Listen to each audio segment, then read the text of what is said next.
আসসালামু আলাইকুম সবাইকে। ফিজিক্স লাইভ নিয়ে আমি মোহাম্মদ আয়াতুল রশিদ, আমাদের সাথে আছেন আহনাব ভাই, যিনি এখন বইটা অধ্যয়নরত। সো কথা না বাড়িয়ে আমরা ভাইয়াকে চলে যাই। ভাই আসসালামু আলাইকুম। ওয়ালাইকুম আসসালাম রাহমাতুল্লাহ। তোমরা কি আমার কথা শুনতে পাচ্ছ? সবাই ক্লিয়ার?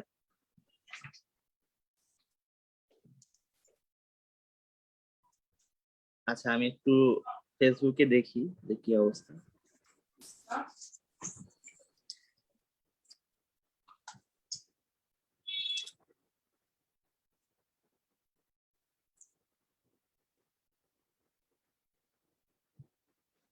ওকে, কোনো প্রবলেম হলে জানাবা। আচ্ছা শোনো আয়াত, শোনো, তুমি জি হচ্ছে ভাই। যে কমেন্ট গুলো লক্ষ্য রেখো। হ্যাঁ, আমি তো দেখতে পাচ্ছি না। জি কোনো ভাই, যদি আচ্ছা ঠিক প্রবলেম আছে। হয় তুমি আমাকে জানিয়ে দিও যে ওদের আচ্ছা এরকম ঠিক আছে। প্রবলেম হচ্ছে। আচ্ছা, তাহলে আমরা ক্লাস শুরু করি নাকি? জি কতজন ভাই। আসছে? না কথা ভাই, 17 জন আছে, 27 জন। আরো কিছুক্ষণ ওয়েট করব? আচ্ছা 2 মিনিট ওয়েট করি। আচ্ছা ঠিক আছে।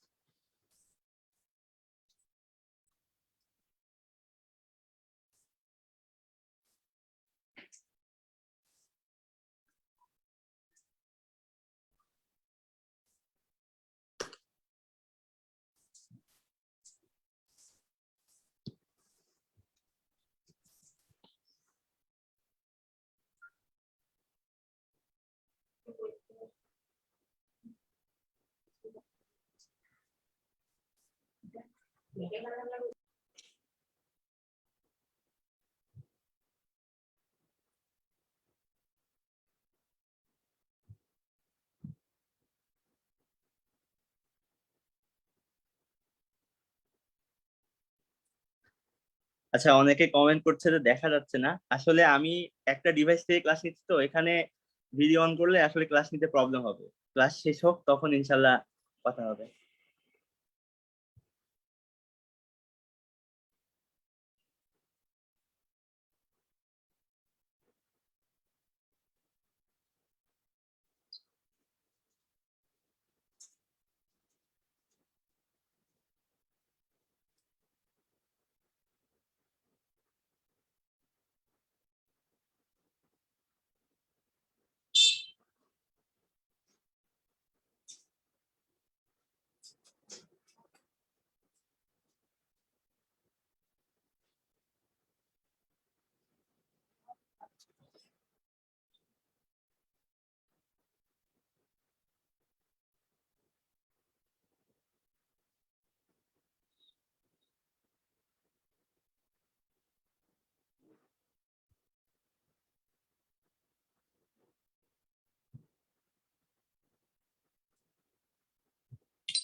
আচ্ছা ভাই, তাহলে আমরা শুরু করতে পারবো।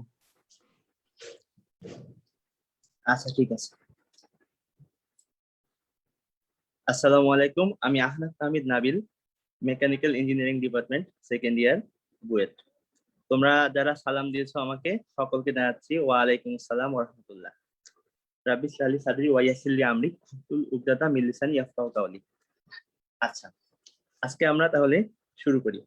আজকে আমরা যে চ্যাপ্টারটা নিয়ে আলোচনা করব সেটা হচ্ছে তোমাদের পদার্থবিজ্ঞানের দ্বিতীয় পত্রের 8 নম্বর অধ্যায়, আধুনিক পদার্থবিজ্ঞানের সূচনা। ইংলিশে হচ্ছে ইন্ট্রোডাকশন টু মডার্ন ফিজিক্স। ওকে, তো এই চ্যাপ্টারটা পড়ার আগে আমি ইতিহাসের ব্যাপারে কিছু বলবো, কারণ কেন এই চ্যাপ্টারের নাম আধুনিক পদার্থবিজ্ঞানের সূচনা হলো বা এখানে কি কি বিষয় নিয়ে আলোচনা করা আছে, এগুলো ভালো মতো বুঝতে অ্যাকচুয়ালি আমাদেরকে ইতিহাস একটু জানতে হবে।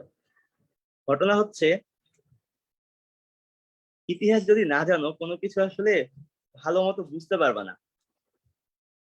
কারণ একটা বিষয় যখন একদম গোড়া থেকে মানুষজন দেখা শুরু করে বা জানা শুরু করে বা ব্যবহার করা শুরু করে, তখন সেই বিষয়টা সম্পর্কে মানুষের যতটা ভালো আইডিয়া হয়, হঠাৎ করে একটা পূর্ণাঙ্গ জিনিস দেখলে সেই বিষয়ে অতটা ক্লিয়ার আইডিয়া হয় না। একটা সহজ উদাহরণ দিতে পারি। আমাদের দেশে আমরা ফোন ইউজ করি, তাই না? আমরা তো সবাই ফোন ইউজ করি।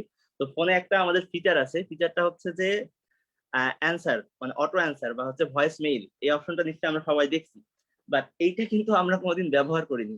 আমরা কোনোদিন চিন্তাই করিনি যে এটা আমরা কি করে কি ব্যবহার করব, তাই না? কিন্তু এটা কিন্তু সবগুলোতে আছে। এর কারণটা কি? আমরা কেনই বা এই ব্যাপারটা ব্যবহার করি না, তারপরেও কেন রেখে দিয়েছে? আসলে যখন হচ্ছে যে প্রথম এই যে কি বলে কমিউনিকেশন টেকনোলজি ডেভেলপ হচ্ছিল, সেই সময়টা আমরা বাঙালিরা সেগুলো কখনো ব্যবহার করিনি। আমরা ইনফ্যান্সিতে আমরা সেই টেকনোলজি গুলো কখনো অ্যাডপ্ট করিনি। ওই জন্য আসলে সেই সময় কিরকম ছিল, কিভাবে আস্তে আস্তে ডেভেলপ হলো, সেই সময় কি কি ফিচার মানুষ ইউজ করতো, সেই সময়কার আর কি বলবো যে চুম্বক যে ফিচার গুলো থাকে, সেই ফিচার গুলো আমরা কখনো ইউজ করার সুযোগ পাইনি। তাই আমরা আসলে বুঝি না যে এই বিষয়গুলো কেমন কি। এই যে অ্যান্সারিং মেশিন বা হচ্ছে যে এই যে ভয়েস মেল, এটা কিন্তু এক সময়কার যুগান্তকারী একটা আবিষ্কার ছিল। এনিওয়ে, আমরা অন্যদিকে না গিয়ে একটু পড়াশোনার দিকে মনোযোগ দিই। আচ্ছা, আমি স্ক্রিনটা শেয়ার করতেছি, তোমরা একটু দেখো যে দেখতে পারো কিনা।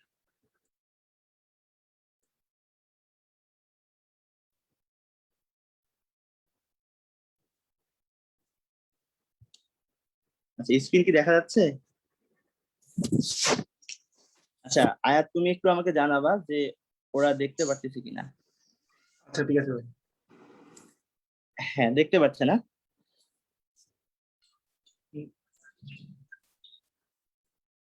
ওকে।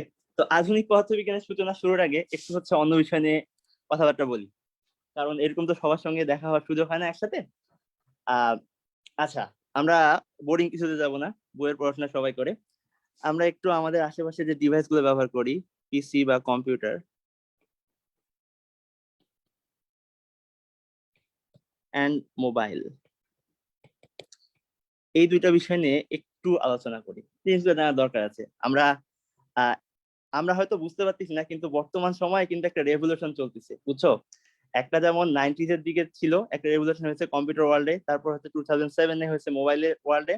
এখন কিন্তু পৃথিবীতে একটা রেভলিউশন চলতেছে, এই ব্যাপারে কিন্তু আমরা খেয়াল রাখতে হবে। আমরা কিন্তু এই সময়টা সাক্ষী হচ্ছি, কিন্তু অনেকে এই বিষয়টা জানি না। তো এই বিষয়টা তোমাদের সবাইকে জানানোর জন্য আর কি এই বিষয়টা নিয়ে আলোচনা করছি।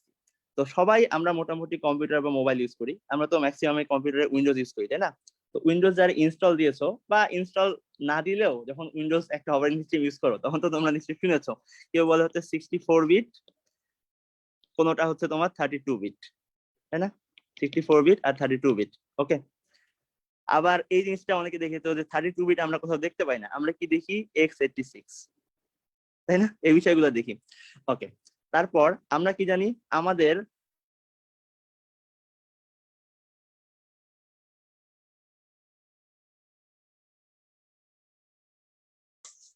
সাউন্ড শোনা যাচ্ছে না।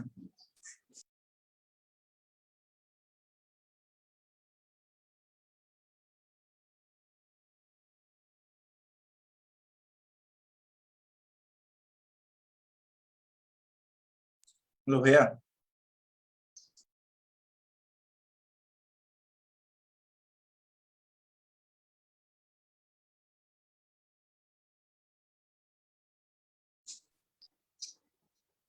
হ্যালো, কোনো সমস্যা? জি ভাই, আপনি এতক্ষণ মিউট ছিলেন। সিরিয়াসলি? জি ভাইয়া। আচ্ছা, আমাকে তো জানাবা যে আমি মিউট ছিলাম। বলছিলাম আচ্ছা, ভাই আমি কি এতক্ষণ হবে ভাই। মানে, 1 মিনিট হইলো জাস্ট। আচ্ছা আমার কথা কতটুকু শুনতে পেরেছে? লাস্ট 64 বিটের পরে আরো পরে।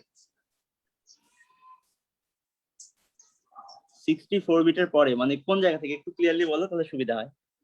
সেদিকে লাইব্রেরি কি বলে? হ্যাঁ, একটু কমেন্ট দেখে আমাকে জানাও।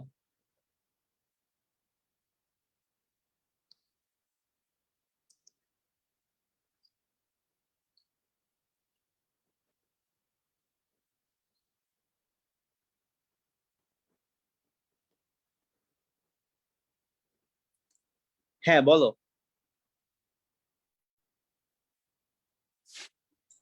সবাই বলতে উইন্ডোজ 64 বিট এখান থেকে। আচ্ছা ঠিক আছে।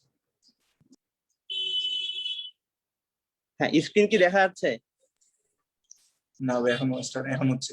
জি ভাই। ওকে।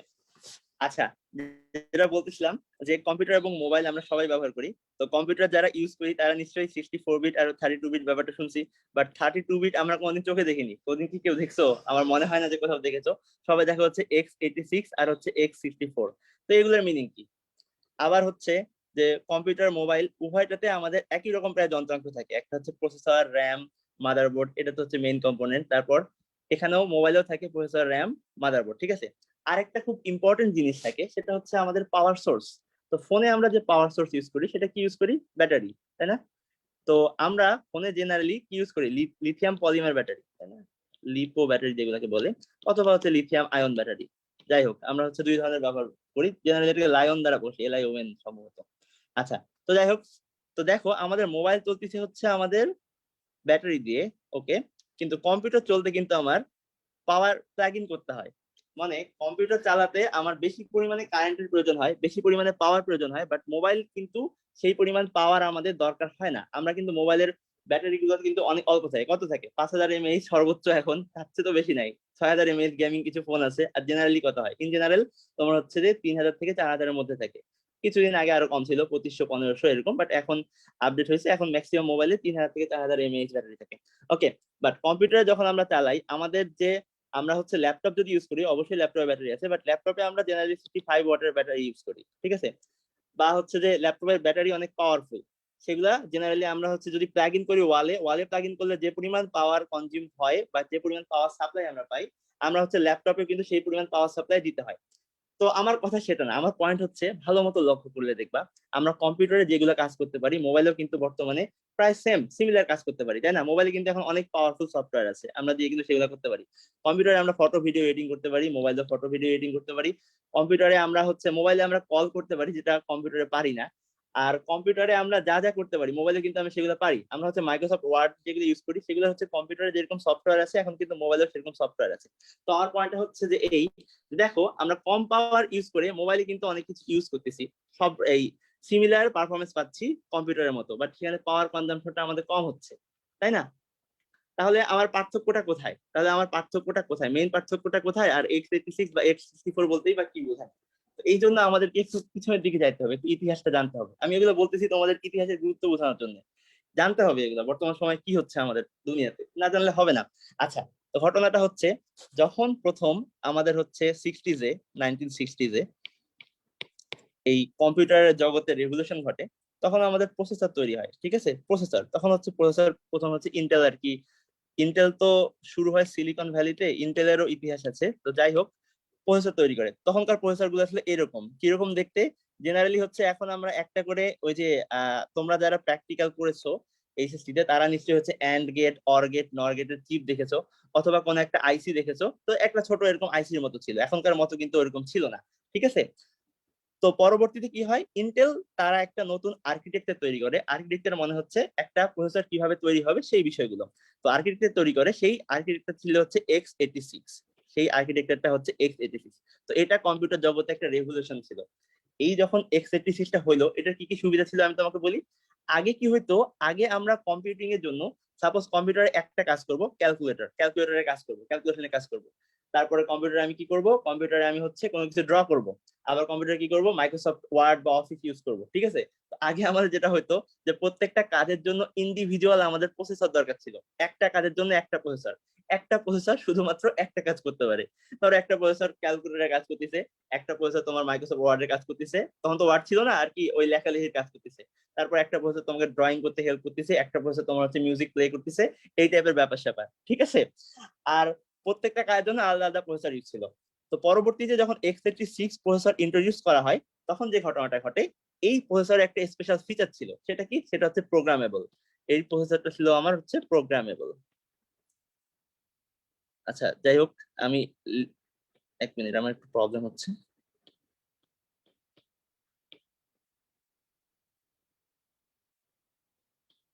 হ্যাঁ, এই প্রসেসরটা আমার ছিল হচ্ছে প্রোগ্রামেবল, ঠিক আছে।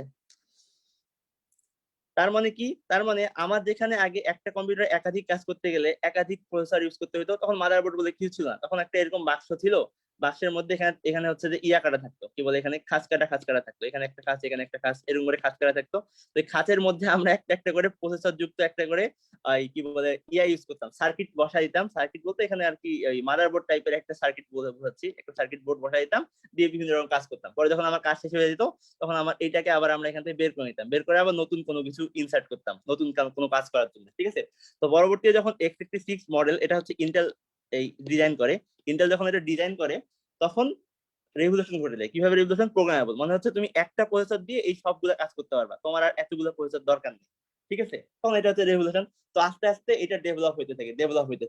কিন্তু ডেভেলপ হইতে হইতে বর্তমানে আমরা x86 ইউজ করতেছি। পরবর্তীতে হচ্ছে 2000 সালের দিকে এসে x64 নামে একটা নতুন আর কি আর্কিটেকচার তৈরি করা হয়, যেটা হচ্ছে x86 এর সিমিলার বাট একটু ইফিসিয়েন্ট। ওকে, তো বর্তমানে প্রসেসরটা দুইটাই সাপোর্ট করে। বর্তমানে প্রসেসরটা এমন ভাবে তৈরি করা হয় যেমন x84 আর হচ্ছে x86 আর 64 দুইটাই সাপোর্ট করে। তো যাই হোক, আমরা অত ডিটেইলসে যাবো না, জাস্ট হচ্ছে মেইন জিনিসগুলো দেখবো। তো ঘটনাটা হচ্ছে, যখন আমাদের এই প্রসেসরটা তৈরি করলো, এই প্রসেসর একটা আমাদের হচ্ছে প্লাস পয়েন্ট তো অনেক আছে, আমরা অনেক জটিল জটিল কাজ করতে পারতাম, কিন্তু কিছু ডাউন সাইড ছিল। তো ডাউন সাইড গুলো কিরকম কিরকম? ডাউন সাইড হলো, ফার্স্ট যে ডাউন সাইডটা ছিল সেটা হচ্ছে এটা পাওয়ার কনজাম্পশন, ঠিক আছে। এটা অনেক বেশি পাওয়ার কনজিউম করতো, এটা was not power efficient.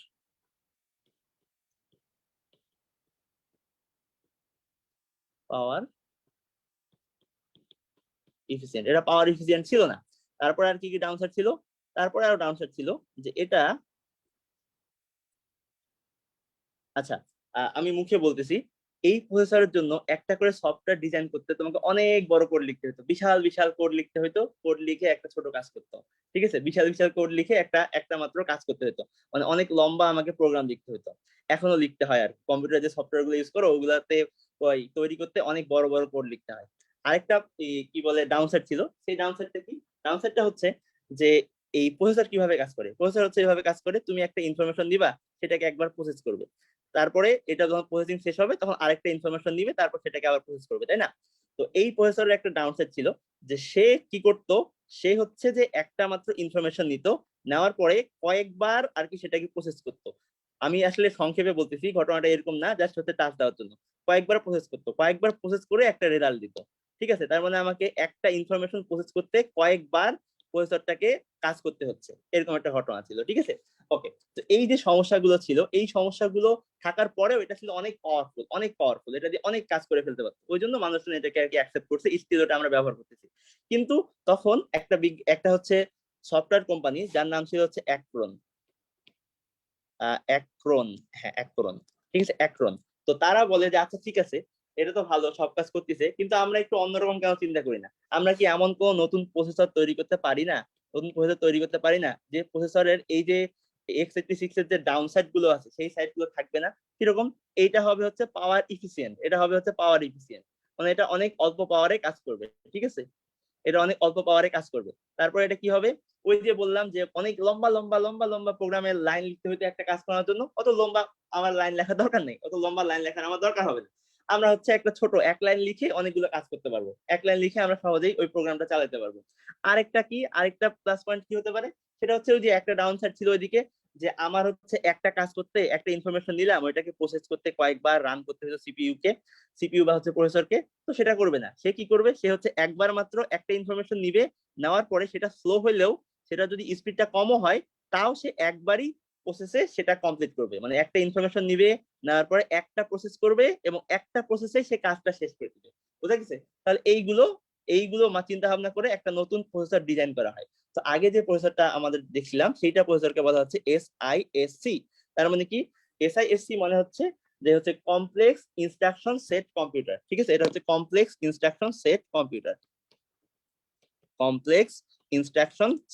Computer. আর এরা যে তৈরি করলো নতুন প্রসেসর, এটার নাম দিল হচ্ছে RISC। এটার মানে কি? এটার মানে হচ্ছে রিডিউসড রিডিউসড রিডিউসড কি বলা হচ্ছে ইনস্ট্রাকশন সেট কম্পিউটার, ঠিক আছে, এই হচ্ছে ঘটনা। আচ্ছা, কিন্তু এটাতে কিছু সমস্যা ছিল। এই প্রসেসরটা এমন ভাবে তৈরি করা হলো, দেখা গেল যে এই প্রসেসর থেকে কোনো পাওয়ার দেয়নি, এটাতে কোনো পাওয়ারই নাই, এটা পুরো পাওয়ার কাট করা অবস্থাতেও প্রসেসরটা রান করতেছে, এতটাই বেশি এফিসিয়েন্ট ছিল। আর তোমরা বলতে পারো যে ভাইয়া পাওয়ার না থাকলে কিভাবে কাজ করে? কাজ করা সম্ভব, কারণ কি, পাওয়ার মানে কি, পাওয়ার মানে ইলেকট্রন না? তো এখানে যে চিপ গুলো আছে, চিপের মধ্যে তো ইলেকট্রন আছে। তো যদি এখানে একটা কি বলে ফ্লো দেওয়া হয় বা কোনোভাবে পুশ করা হয়, তাহলে সে আপনি ইলেকট্রন তো কিছুক্ষণ তো নড়াচড়া করবে, তাই না? ইলেকট্রন নড়াচড়া মানে তো কাজ করা, এইভাবে আর কি কাজ করতো। তো যাই হোক, মানে এটা ইফিসিয়েন্ট, বাট এটার কিছু ডাউন সাইড ছিল। কি ডাউন সাইড? এটা অতটা বেশি ডেভেলপ ছিল না। আমাদের x86 প্রসেসর যে পরিমাণ ফাস্ট কাজ করতে পারতো বা যত বেশি পাওয়ারফুল ছিল, কিন্তু আমাদের রিস্ক কিন্তু অত বেশি পাওয়ারফুল ছিল না। তো ফলে এই রিস্ক প্রসেসরটা আমাদের হচ্ছে কি বলে হচ্ছে এই কি বলে 1990, মানে বলবো আমি 2000, এই 2000 সাল পর্যন্ত রিস্কের কিন্তু সেরকম কোনো কাজ ছিল না। 2000 সাল পর্যন্ত আমাদের রিস্কের কিন্তু কোনো কাজ ছিল না। তারপরে রিস্কের কাজ শুরু হয়। তোমরা কি বলতে পারো যে রিস্কের কাজ কোথায় শুরু হয়? এতক্ষণ তো বুঝলা, তো এবার একটু চিন্তা করে বলো তো যে রিস্ক কোন জায়গায় ইউজ হতে পারে। আমি একটু কমেন্টস গুলো দেখি।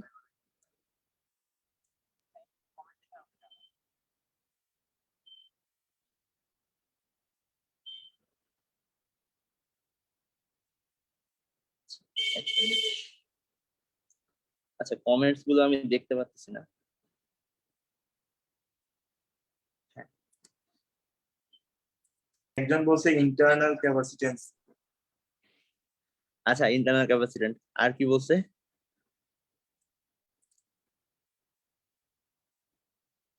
আচ্ছা শোনো, যারা হচ্ছে শুধুমাত্র কি বলে বইয়ের পড়ে পড়তে আসছিলা, তারা হয়তো হতভম্ব হয়ে গেছো। আমি বইয়ের পড়া পড়াবো, সমস্যা নাই, বাট শুধু যদি বইয়ের পড়া পড়ো তাহলে হবে? আমাদের বই এমন ভাবে ডিজাইন করা যে এই বই পড়ে দুনিয়া সম্পর্কে এখন কোনো আইডিয়া হবে না, একদম যখন বুড়া হবা তখন গিয়ে জানতে পারবা। তো একটু দুনিয়া সম্পর্কে আইডিয়া দেওয়ার জন্য এসব বলতেছি, এনজয় করো। আচ্ছা, হ্যাঁ, তারপর আচ্ছা তাহলে বলে দিই। ঘটনাটা হচ্ছে এই যে রিস্ক প্রসেসরটা, সেটা হচ্ছে নতুন সম্ভাবনা দেখা দিল। কখন সম্ভাবনা দেখা দিল? যখন হচ্ছে আমাদের যখন হচ্ছে আমাদের মোবাইলের যুগ চলে আসলো। ঠিক আছে, কিভাবে মোবাইলের যুগ চলে আসলো? যখন আমাদের হচ্ছে যে মোবাইলের রেভলিউশন ঘটলো। মোবাইল বলতে কি বোঝায়? মোবাইল বলতে হচ্ছে যা নিয়ে মোবাইল মানে হচ্ছে যে চলাচল করা যায়, পোর্টেবল কোন একটা ডিভাইস। ঠিক আছে, একটা পোর্টেবল কমিউনিকেশন ডিভাইস।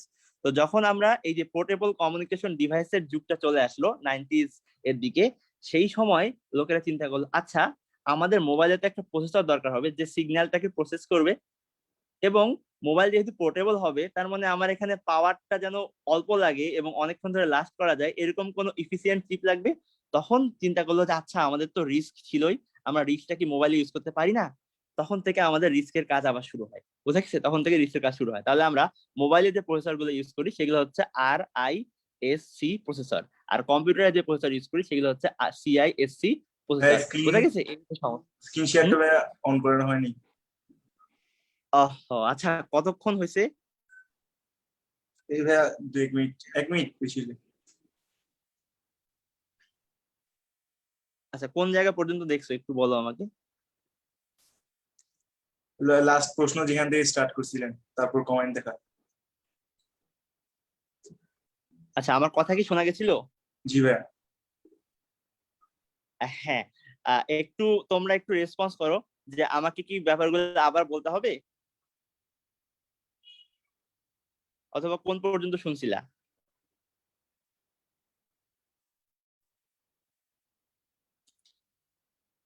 কেউ কি কমেন্টে কিছু বলছে? জি ভাইয়া, দেখতেছি।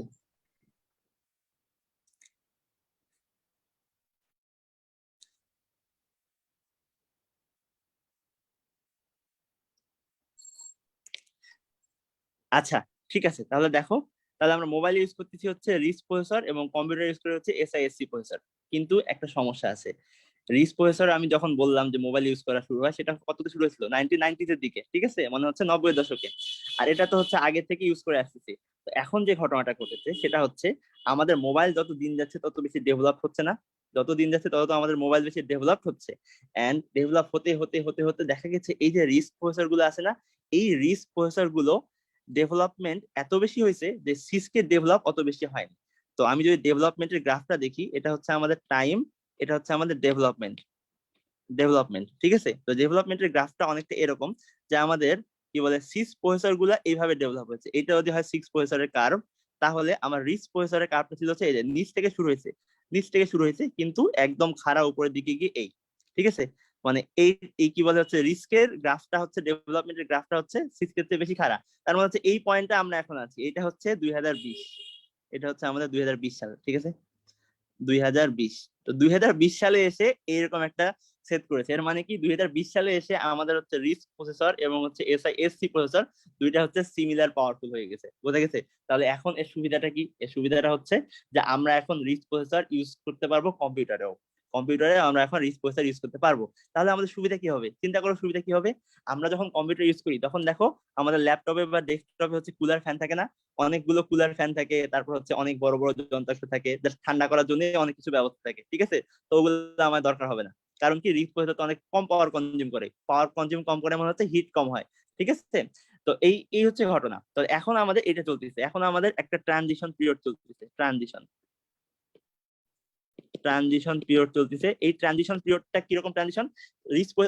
সিক্স প্রসেসর থেকে রিস্ক প্রসেসরে। তাহলে আমরা এখন ভবিষ্যতে আমার যে কম্পিউটার গুলো আসবে প্রায় 5-6 বছরের মধ্যে দেখবা যে সব কম্পিউটার হচ্ছে 6 থেকে রিস্ক হয়ে গেছে। মানে এখন x86 যে প্রসেসর গুলো আছে না, x86 প্রসেসর বা x64 যেটা আমরা ব্যবহার করি, সেগুলো কিন্তু আর কয়েকদিন পরে থাকবে না, এই তোমাদের চোখের সামনেই থাকবে না।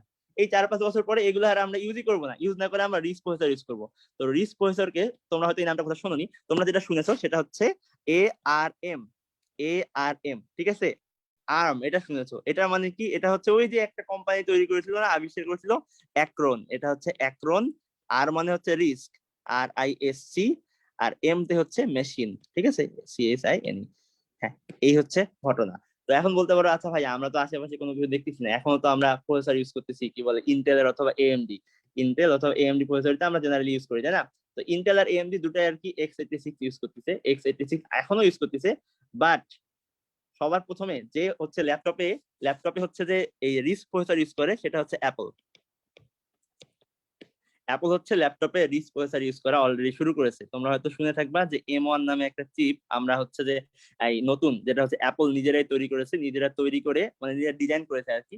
সবই হচ্ছে অ্যাক্রনের কাছ থেকে লাইসেন্স নেওয়া অ্যাপল আর কি নিজস্ব উপায়ে ডিজাইন করতে পারে। এনিওয়ে অত ডিটেলসে যাওয়ার দরকার নেই। তো এখন কিন্তু অ্যাপলের যে নতুন যে ম্যাকবুক বের হয়েছে, ম্যাকবুক প্রো আর হচ্ছে ম্যাকবুক এয়ার, ঠিক আছে? এয়ার আর হচ্ছে প্রো যেটা আছে, এইগুলোতে কিন্তু আমরা হচ্ছে যে M1 প্রসেসর ইউজ করা হয়েছে, M1 প্রসেসর ইউজ করা হয়েছে। M1 প্রসেসরটা কিন্তু রিচ প্রসেসর। তাহলে দেখো আমাদের কিন্তু কম্পিউটারে আমরা হচ্ছে অলরেডি রিচ প্রসেসর বা আর্ম প্রসেসর ইউজ করা শুরু করে দিয়েছি। এন্ড মজার বিষয় হচ্ছে যে আমাদের যে মাইক্রোসফট আছে না, মাইক্রোসফটও কিন্তু অ্যানাউন্স করে দিয়েছে, যে তারা এখন থেকে যে সার্ফেস গুলো বের করবে সেগুলো কিন্তু রিস্কি ব্যবহার করবে। তো আস্তে আস্তে প্রত্যেকটা কোম্পানি রিস্ক তোমার কি বলে অ্যাডপ্ট করে নিবে। কারণ প্রত্যেকটা ক্ষেত্রে কিন্তু আমাদের হচ্ছে আর কিন্তু x64 প্রসেসর ইউজ হবে না, আস্তে আস্তে কিন্তু প্রত্যেকটাতে তোমার হচ্ছে যে আর্ম প্রসেসর ইউজ হতে শুরু করবে, ঠিক আছে? আর্ম প্রসেসর ইউজ করতে শুরু করবে, তাহলে সুবিধা আছে অনেক। তোমরা হচ্ছে ছোটখাটো একটা ক্যাসিং এর মধ্যে একটা বড় পাওয়ারফুল কম্পিউটার রাখতে পারবে, এত বেশি কুলার ফ্যান দরকার হবে না, ঠিক আছে? ল্যাপটপ গুলো এত মোটা ভারী হওয়ার দরকার হবে না, ছোট ছোট ল্যাপটপেই অনেক বড় বড় কাজ করে ফেলতে পারবা। আর হচ্ছে ইনভিডিয়াও এই কয়েকদিন আগে, জাস্ট মনে হয় 1 উইক আগে, এটা এই বিষয়ে অ্যানাউন্স করছে। তো ওরা হচ্ছে এখন থেকে আর কি রিস্ক প্রসেসর ইউজ করবে সব জায়গায়, রিস্ক তো না, মানে ওরা নাম দিবে হচ্ছে আর্ম প্রসেসর। তো এই হচ্ছে আমাদের ঘটনা, ঠিক আছে? তো এই বিষয়গুলো আমাদের জানতে হবে, এই জন্য আমাদের ইতিহাস জানতে হবে যে কোথা থেকে কোথায় আসছে, কি হচ্ছে। এই বিষয়গুলো জানলে আর কি ক্লিয়ার ধারণা থাকবে, তোমরা বুঝতে পারবা যে কোথা থেকে কোথায় কোন কিছু যাচ্ছে, ঠিক আছে?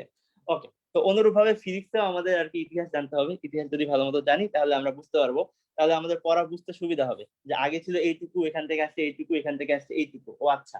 আর একবারে যদি কোনো কিছু না জেনে মনে করো যে এখন সবকিছু আবিষ্কার হয়ে গেছে, সেটা আমরা নিয়ে গবেষণা করবো, তাহলে ব্যাপারটা একটু কঠিনই হয়। তো যাই হোক, আধুনিক পদার্থবিজ্ঞানের সূচনা তো হচ্ছে মডার্ন একজন প্রশ্ন ফিজিক্স। করছে, হ্যাঁ বলো। আইফোনের বায়োনিক গুলো কি রিস্ক নাকি? অবশ্যই। মোবাইল তো মানে আমরা মোবাইলের যে প্রসেসর গুলো ইউজ করি প্রত্যেকটাই হচ্ছে রিস্ক। আমরা যে কি ইউজ করি কি বলে স্ন্যাপড্রাগন, 1 মিনিট, আমরা হচ্ছে যে কোয়ালকম, কোয়ালকমের যে চিপ গুলো ইউজ করি, কোয়ালকমের চিপ গুলো কি ইউজ করি? স্ন্যাপড্রাগন আমরা, আমার ফোনটা হচ্ছে 730 প্রসেসর ইউজ করতেছে। তো বর্তমানে স্ন্যাপড্রাগনের সবচেয়ে বেশি আপডেট ভার্সন হচ্ছে 888, এটা, তাই না? এই যতগুলো কোয়ালকমের প্রসেসর আছে, তারপর হচ্ছে কিরিন, নাম তো শুনেছো, কি বলে কি বলে হুয়াওয়ে যেটা ইউজ করতো, কিরিন প্রসেসর, যত প্রসেসর আছে, স্যামসাং যে প্রসেসর, এক্সিনস, এগুলো সবই কিন্তু রিস্ক, এগুলো প্রত্যেকটা কিন্তু রিস্ক প্রসেসর, একটা কিন্তু রিস্ক না। মোবাইলে প্রত্যেকটা মোবাইলে হচ্ছে আমরা হচ্ছে রিচ প্রসেসর ইউজ করি বা আর্ম প্রসেসর ইউজ করি। কারণ কি? কারণ মোবাইলে তো আমরা ওই কম্পিউটারের মতো অত বেশি কুলিং সিস্টেম ইউজ করতে পারবো না, কিন্তু আমরা যদি হচ্ছে x86 প্রসেসর ইউজ করি তাহলে আমার বিশাল কুলিং সিস্টেম লাগবে, তাহলে আমরা এরকম মোবাইল পাইতামই না। মোবাইলে যত চিপ আছে সবগুলো হচ্ছে এই কি বলে হচ্ছে যে আর্ম বা হচ্ছে যে রিস্ক। আর যেটা হচ্ছে অ্যাপলের A12 বা লেটেস্ট ওয়ান হচ্ছে A14 বায়োনিক, এইটা হচ্ছে কি বলে, অবশ্যই এটা হচ্ছে রিস্ক, চিপ, তারপর হচ্ছে A12 যা ছিল সেগুলো, A12 ফিউশন, A12 তো মানে ফিউশন না, ফিউশন বা বায়োনিক আমার ঠিক মনে নাই, যাই হোক ওর নামটা ঠিক মনে নাই, প্রত্যেকটা হচ্ছে যে আমাদের রিস বা আর্ম চিপ। তো অ্যাপল আর কি ওই যে আর্ম মানে হচ্ছে অ্যাক্রন কোম্পানির কাছ থেকে লাইসেন্স নিয়েছে, তারা নিজেরাই হচ্ছে নিজেদের চিপটা হচ্ছে ডিজাইন করতে পারে, মানে এইটা আর্কিটেকচার ঠিক আছে, মেইন বেসটা ঠিক রেখে নিজেদের মতো করে ডিজাইন করে, ঠিক আছে, ডিজাইন করে তারা ইউজ করে। ওকে, এই লাইসেন্সটা অ্যাপলের আছে। তো এই হচ্ছে ঘটনা। আচ্ছা, তো যাই হোক আমরা এখন চলে আসি হচ্ছে আমাদের পড়াশোনায়, মডার্ন ফিজিক্স। তো মডার্ন ফিজিক্স, মডার্ন এরিয়া বলতে কি বোঝায়? মডার্ন ফিজিক্স বলতে আমাদের বোঝাচ্ছে হচ্ছে কি বলে নিউটনের পর থেকে, বিশেষ করে হচ্ছে আইনস্টাইনের সমান থেকে, আইনস্টাইনের সমান থেকে শুরু করে বর্তমান পর্যন্ত, বর্তমান পর্যন্ত যে সময়টা সেটাকে বলতেছে আমরা হচ্ছে মডার্ন ফিজিক্স। মানে আইনস্টাইনের সময় থেকে শুরু করে সেই সমসাময়িক সময়ে অনেক কিছু বিজ্ঞানী ছিল, মাইকেলসন মরলি, তারপরে হচ্ছে যে ম্যাক্সওয়েল, তারপরে হচ্ছে যে রাদারফোর্ড, বোর, এনারা সবাই কিন্তু হচ্ছে সেই সময়কার সমসাময়িক বিজ্ঞানী। তো তাদের সময় থেকে শুরু করে বর্তমান পর্যন্ত হচ্ছে মডার্ন ফিজিক্স। তার আগে যারা মধ্যযুগ বলা হয় সেটা হচ্ছে যে সম্ভবত হচ্ছে সিক্সটির সময় থেকে ওই আইনস্টাইনের আগ পর্যন্ত, আইনস্টাইনের আগ পর্যন্ত সময়টাকে বলা হচ্ছে আমাদের হচ্ছে যে কি বলা হচ্ছে মধ্যযুগীয়। আর তার আগে যে সময়টা ছিল সেই সময় ছিল হচ্ছে মুসলিমদের সময়। ওকে, তো আচ্ছা একটা কথা, ভালো কথা মনে করলো, সেটা হচ্ছে যে এই যে আমরা এই মডার্ন ফিজিক্স বা হচ্ছে যে মধ্যযুগের যে ফিজিক্সটা ছিল, এই প্রত্যেকটার ভিত্তি কিন্তু হচ্ছে মুসলিমরাই করে গেছে, ঠিক আছে। তো সেই সময় কিন্তু হচ্ছে ইউরোপে, ইউরোপে সমস্যা ছিল। ইউরোপে কিরকম সমস্যা ছিল, আচ্ছা এই বিষয়গুলো জানা উচিত, ইন্টারেস্টিং জিনিস। ইউরোপে সমস্যা ছিল হচ্ছে তখন তো দুনিয়াতে হচ্ছে দুইটা, জেনারেলি যে দুইটা এম্পায়ার ছিল তাদের মধ্যে ছিল হচ্ছে একটা হচ্ছে মুসলিম এম্পায়ার, একটা হচ্ছে মুসলিম এম্পায়ার, একটা ছিল হচ্ছে খ্রিস্টান এম্পায়ার,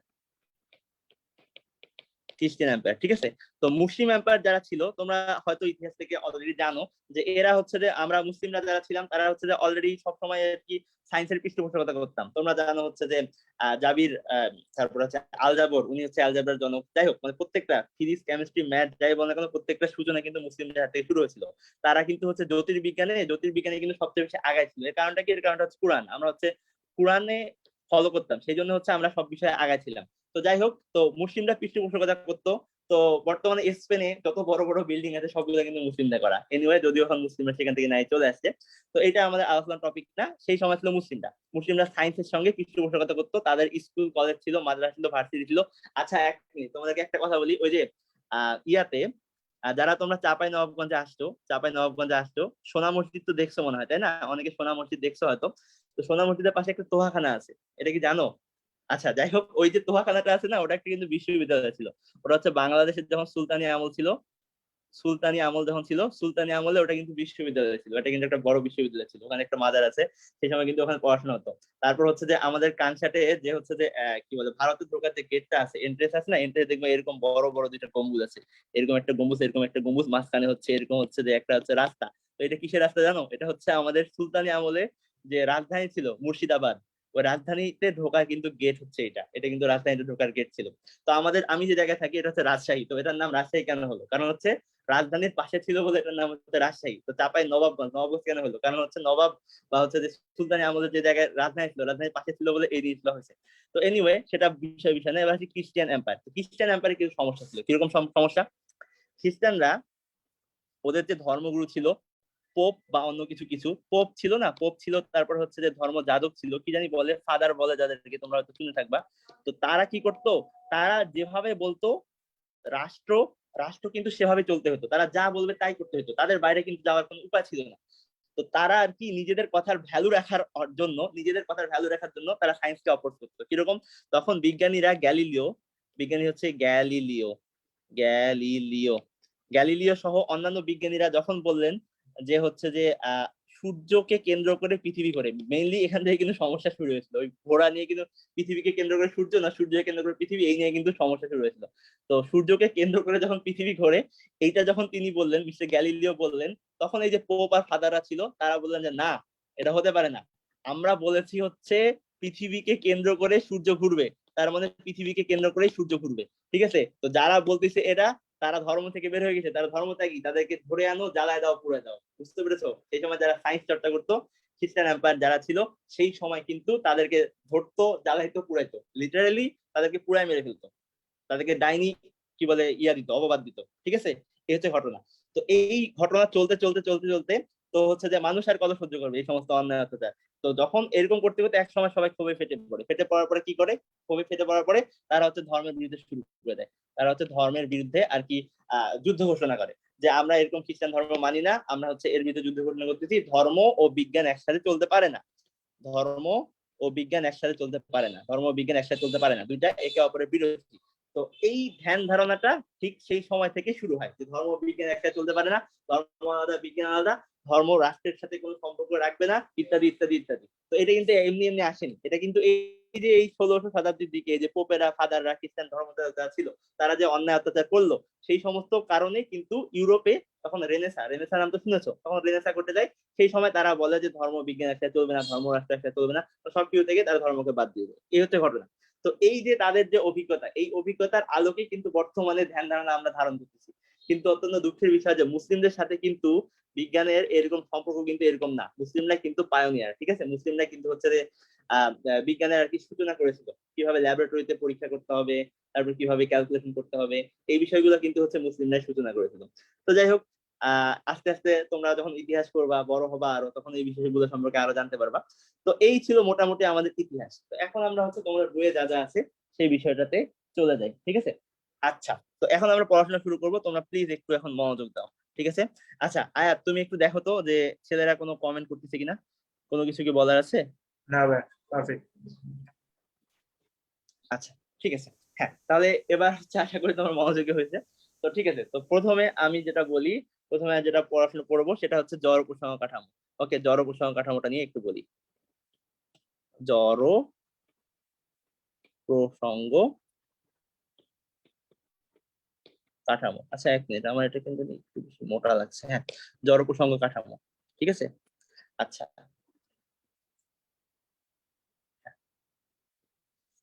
তো জড় প্রসঙ্গ কাঠামো কি জিনিস? আচ্ছা, নিউটনের প্রথম গতিসূত্র তো আমরা সবাই জানি, তাই না? তোমরা যেহেতু ইন্টারে পড়তেছো, নিউটনের প্রথম গতিসূত্র সবাই জানো। তো নিউটনের প্রথম গতিসূত্র কি? প্রথম গতিসূত্র হচ্ছে যে বাহ্যিক কোনো বল প্রযুক্ত না হলে স্থির বস্তু স্থির থাকবে এবং গতিশীল বস্তু সুষম গতিতে সরল পথে চলতে থাকবে, ঠিক কিনা? আচ্ছা, যদি তাই হয়, আমাকে একটা প্রশ্নের উত্তর দাও। কিরকম প্রশ্নের উত্তর? মনে করো যে তোমাদের এখানে একটা এরকম বই আছে, তোমাদের সামনে একটু বই না থাকলে খাতা তো অবশ্যই আছে, যেহেতু ক্লাস করতে বসছো, খাতা আছে না? খাতা আছে। তো খাতার উপরে একটা তুমি কোনো বস্তু রেখে দাও, তোমার ইচ্ছা মতো কোনো একটা বস্তু রেখে দাও, মনে করো যে একটা এরকম কোনো কিছু আছে, ঠিক আছে? রেখে দিলা। দেওয়ার পরে তুমি খাতাটাকে হ্যাঁচকা টান দাও, খাতাটাকে হ্যাঁচকা টান দাও, তাহলে কি করবে? এই বস্তুটা এখান থেকে পড়ে যাবে, অথবা এখান থেকে নড়াচড়া করবে, তাই না? এখন আমার প্রশ্ন হচ্ছে, আচ্ছা আমি তো এই বস্তুটাকে সরাসরি কোনো বল প্রয়োগ করিনি, আমি কি এর উপরে কোনো বল প্রয়োগ করছি? কোনোভাবে তো বল প্রয়োগ করিনি, আর এটা তো হচ্ছে এর সঙ্গে যুক্ত না। তাহলে আমি যখন এটাকে হ্যাঁচকা টান দিলাম, তখন এটা কেন নড়ে গেল? নিউটনের সূত্র অনুসারে তো এটা নড়ার কথা ছিল না। এটা কি নড়ার কথা ছিল? না, এটা নড়ার কথা ছিল না, কারণ এর উপর তো আমি কোনো বলই প্রয়োগ করিনি। বাহ্যিক বল প্রয়োগ না করলে স্থির বস্তু চিরকাল স্থির থাকবে। তাহলে এখানে কি ঘটনাটা ঘটলো? আচ্ছা, এখানে যে ঘটনাটা ঘটেছে, এখানে নিউটনের সূত্র আমাদের খাটলো না, তাই না? নিউটনের সূত্র খাটলো না। আবার কিরকম, আমরা যখন হচ্ছে বাসে যাই, আমরা যখন বাসে যাই তখন বাসে বসে আছি, হঠাৎ করে যখন গাড়ি চলতে শুরু করে তখন আমরা পিছনের দিকে সরে যাই। আবার যখন ব্রেক করে তখন আমরা সামনের দিকে পড়ে যাই। কিন্তু দেখো আমাদের উপর তো কোনো বল প্রয়োগ করা হয়নি, তাহলে আমরা কেন এরকম নড়াচড়া করতেছি? আমরা কেন নড়াচড়া করতেছি? এর উত্তরটা হচ্ছে, আমরা যে প্রসঙ্গ কাঠামোটা নিয়ে আলোচনা করতেছি, বা হচ্ছে এই যে আমার এই ইয়াটা কি বলে, হচ্ছে এই যে বইটা ছিল, তুমি হ্যাসকা টান দিয়েছো, এই যে গাড়িটা ছিল, গাড়িটা হচ্ছে হঠাৎ করে চলতে শুরু করেছে, গাড়ি ছিল বা বাস ছিল, হঠাৎ করে চলতে শুরু করেছে। তো এটা কিন্তু আমার হচ্ছে জড় প্রসঙ্গ কাঠামো ছিল না, এটা কিন্তু আমার জড় প্রসঙ্গ কাঠামো ছিল না। যেহেতু জড় প্রসঙ্গ কাঠামো ছিল না, সেজন্য আমাদের নিউটনের সূত্রগুলো খাটেনি। তাহলে আমরা জড় প্রসঙ্গ কাঠামোর সংজ্ঞা এইভাবে দিতে পারি। আচ্ছা, প্রথমে সংজ্ঞাটা একটু এমন ভাবে দিব, তোমরা হয়তো বুঝতে পারবে না, পরে আমি ক্লিয়ার করে দেবো, সমস্যা নেই। জড় প্রসঙ্গ কাঠামোর সংজ্ঞা এইভাবে দিতে পারি যে যে প্রসঙ্গ কাঠামোতে নিউটনের সূত্রগুলো প্রয়োগ করা যায়, সেই প্রসঙ্গ কাঠামোতে জড় প্রসঙ্গ কাঠামো বলে। তাহলে আমরা লিখতে পারি যে যে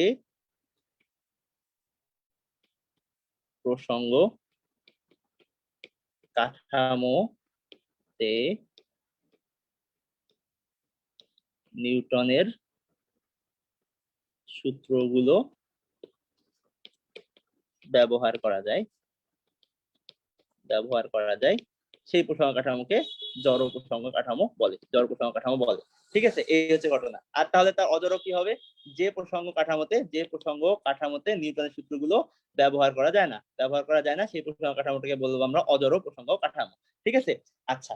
তো এটা তো গেল হচ্ছে নিউটনের সূত্রের ভিত্তিতে সংজ্ঞা। তাহলে এটা অ্যাকচুয়াল সংজ্ঞা কি? যদি আমরা অ্যাকচুয়াল সংজ্ঞা দিতে চাই তাহলে আমার অ্যাকচুয়াল সংজ্ঞাটা হবে এরকম, যে প্রসঙ্গ কাঠামোর কোনো ত্বরণ নেই সেই প্রসঙ্গ কাঠামোকে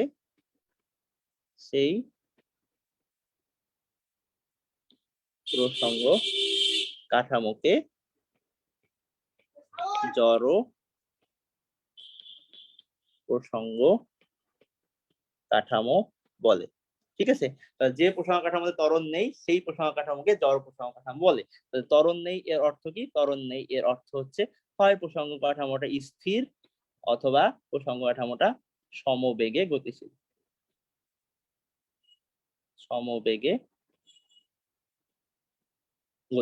ঠিক আছে, এই হচ্ছে আমাদের ঘটনা। বুঝে গেছে? আচ্ছা, তাহলে আমার অজড় প্রসঙ্গ কাঠামো কাকে বলবে? যে প্রসঙ্গ কাঠামো ত্বরণ আছে সেটা হচ্ছে অজড় প্রসঙ্গ কাঠামো। বুঝে গেছে? আচ্ছা, আশা করি তোমরা এই বিষয়টা ঠিকমতো বুঝতে পেরেছো। ঠিক আছে, এবার আমি আসবো হচ্ছে আইনস্টাইনের আপেক্ষিকতার তত্ত্বে। ঠিক আছে, আইনস্টাইনের স্পেশাল থিওরি অফ রিলেটিভিটি।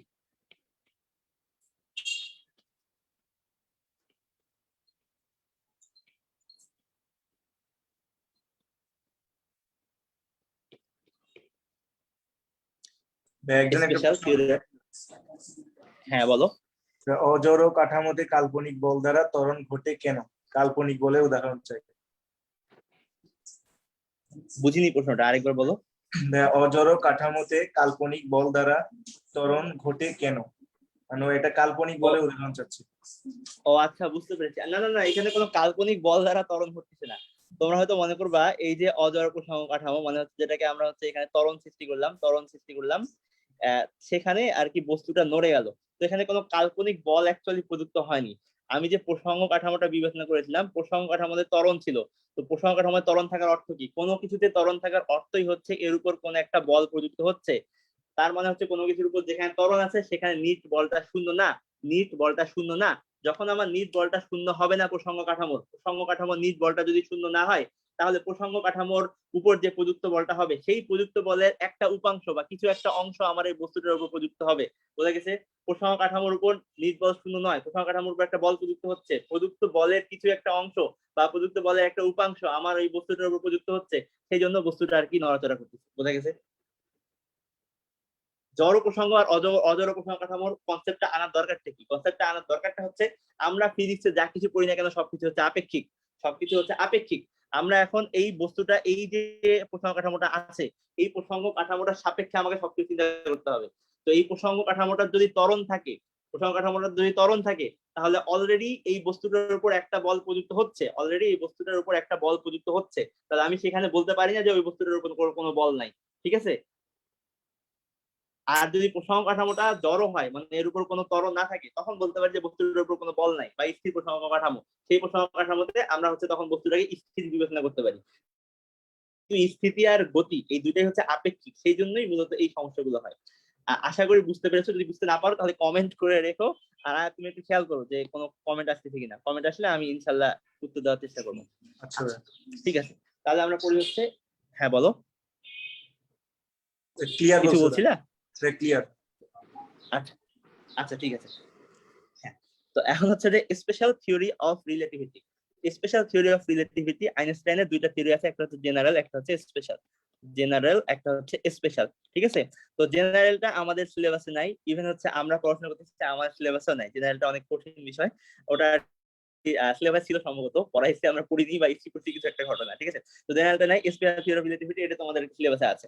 ওকে, তো স্পেশাল থিওরি অফ রিলেটিভিটি কি আর জেনারেল থিওরি অফ রিলেটিভিটি কি একটু সংক্ষেপে আলোচনা করি তাহলে বুঝতে সুবিধা হবে। তো স্পেশাল থিওরি অফ রিলেটিভিটি হচ্ছে জড় প্রসঙ্গ কাঠামোতে রিলেটিভিটি। ঠিক আছে, জড় প্রসঙ্গ কাঠামোতে রিলেটিভিটি, জড় প্রসঙ্গ কাঠামো। তো জড় প্রসঙ্গ কাঠামোর যে ঘটনাগুলো সেগুলাই হচ্ছে তোমাদের স্পেশাল থিওরি অফ রিলেটিভিটি। আর এই থিওরি অফ রিলেটিভিটিটা যখন হচ্ছে আমরা অজড় প্রসঙ্গ কাঠামোতে প্রয়োগ করব, অজড় প্রসঙ্গ কাঠামোতে প্রয়োগ করব, তখন সেটা আমাদের হয়ে যাবে জেনারেল থিওরি অফ রিলেটিভিটি। বোঝা গেছে জেনারেল আর স্পেশাল আমাদের পার্থক্য কি? একটা হচ্ছে জড় প্রসঙ্গ কাঠামোর জন্য, একটা হচ্ছে অজড় প্রসঙ্গ কাঠামোর জন্য, আর কোনো পার্থক্য নেই। ওকে, আচ্ছা। তো জড় প্রসঙ্গ কাঠামোর ইংলিশটা একটু জেনে রাখা দরকার। ইংলিশটা হচ্ছে ইনার্শিয়াল ফ্রেম অফ রেফারেন্স, হচ্ছে ইনার্শিয়াল রেফারেন্স ফ্রেম। ঠিক আছে, ইনার্শিয়াল রেফারেন্স ফ্রেম। তো ইনার্শিয়াল ইনার্শিয়াল রেফারেন্স ফ্রেম,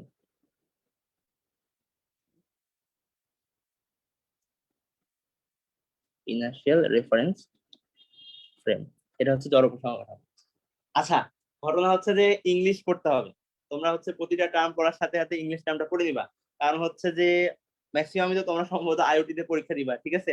তো আইওটি তে পরীক্ষা দিতে গেলে ইংলিশে তখন এমসিকিউ আসবে, ইংলিশ পড়তে একটু সমস্যা হবে, তার আগে আবার সব ওয়ার্ড মুখস্থ করতে হবে। কোনো দরকার নাই, এখন থেকে তোমরা ইংলিশ টার্মগুলো জেনে রাখবা।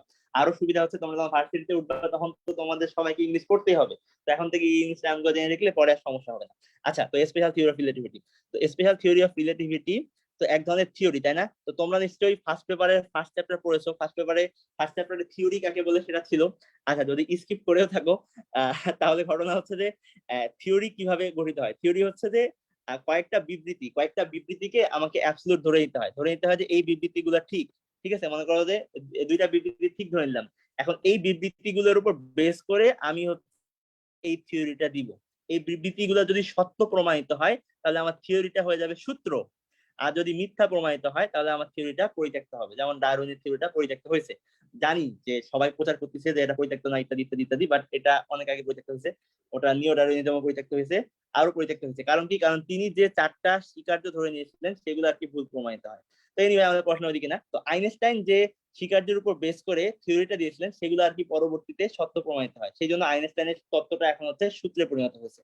ওকে, তো হচ্ছে আমাদের স্বীকার্যগুলো কি ছিল? প্রথম স্বীকার্য ছিল হচ্ছে যে সকল জড় প্রসঙ্গ কাঠামোতে, সকল জড় প্রসঙ্গ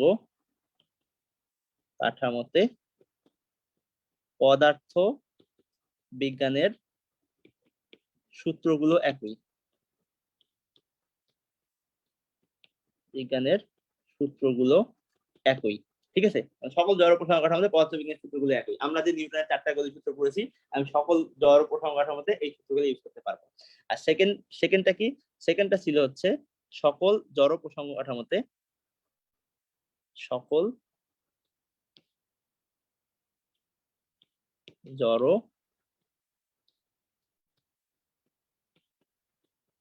প্রসঙ্গ কাঠামোতে আলোর বেগ নির্দিষ্ট, নির্দিষ্ট বা একই, নির্দিষ্ট বা একই। সেটা কত? সেটা হচ্ছে c is equal to 3.8 into 10 to the power কত? 10 to the power 8 metre per second. ঠিক আছে, এই হচ্ছে ঘটনা। তো এই দুইটা স্বীকার্যের উপর বেস করে তিনি আর কি স্পেশাল থিওরি অফ রিলেটিভিটি দিয়েছিলেন।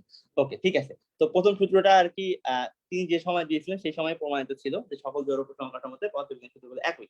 কিন্তু কিন্তু 2 নাম্বার যে সূত্রটা দিয়েছিলেন, সরি, যে 2 নাম্বার যে আর কি স্বীকার্যটা ছিল, পস্টুলেটস মানে স্বীকার্য, তো স্বীকার্যটা ছিল, এই স্বীকার্যটা তিনি যখন থিওরিটা দিয়েছিলেন সেই সময় পর্যন্ত কিন্তু প্রমাণিত ছিল না।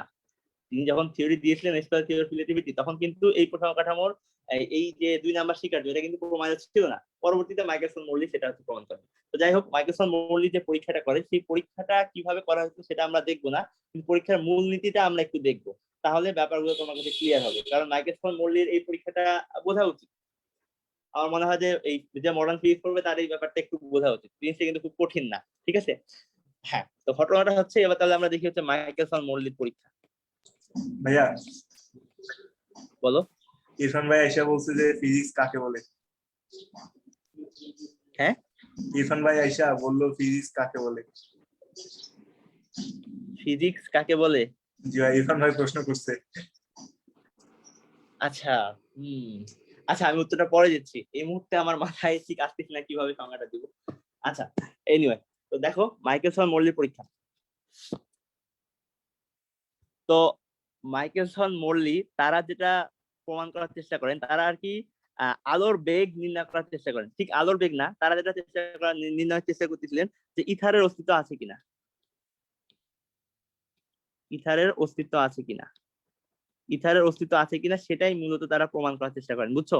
ভাইকেসন মরলি এটাই প্রমাণ করার চেষ্টা করতেছিলেন, কিন্তু এটা প্রমাণ করতে গিয়ে তিনি প্রমাণ করে ফেলেন যে হচ্ছে আলোর বেগ সব দিকে সেম। ওকে, তো কিভাবে প্রমাণ করেন?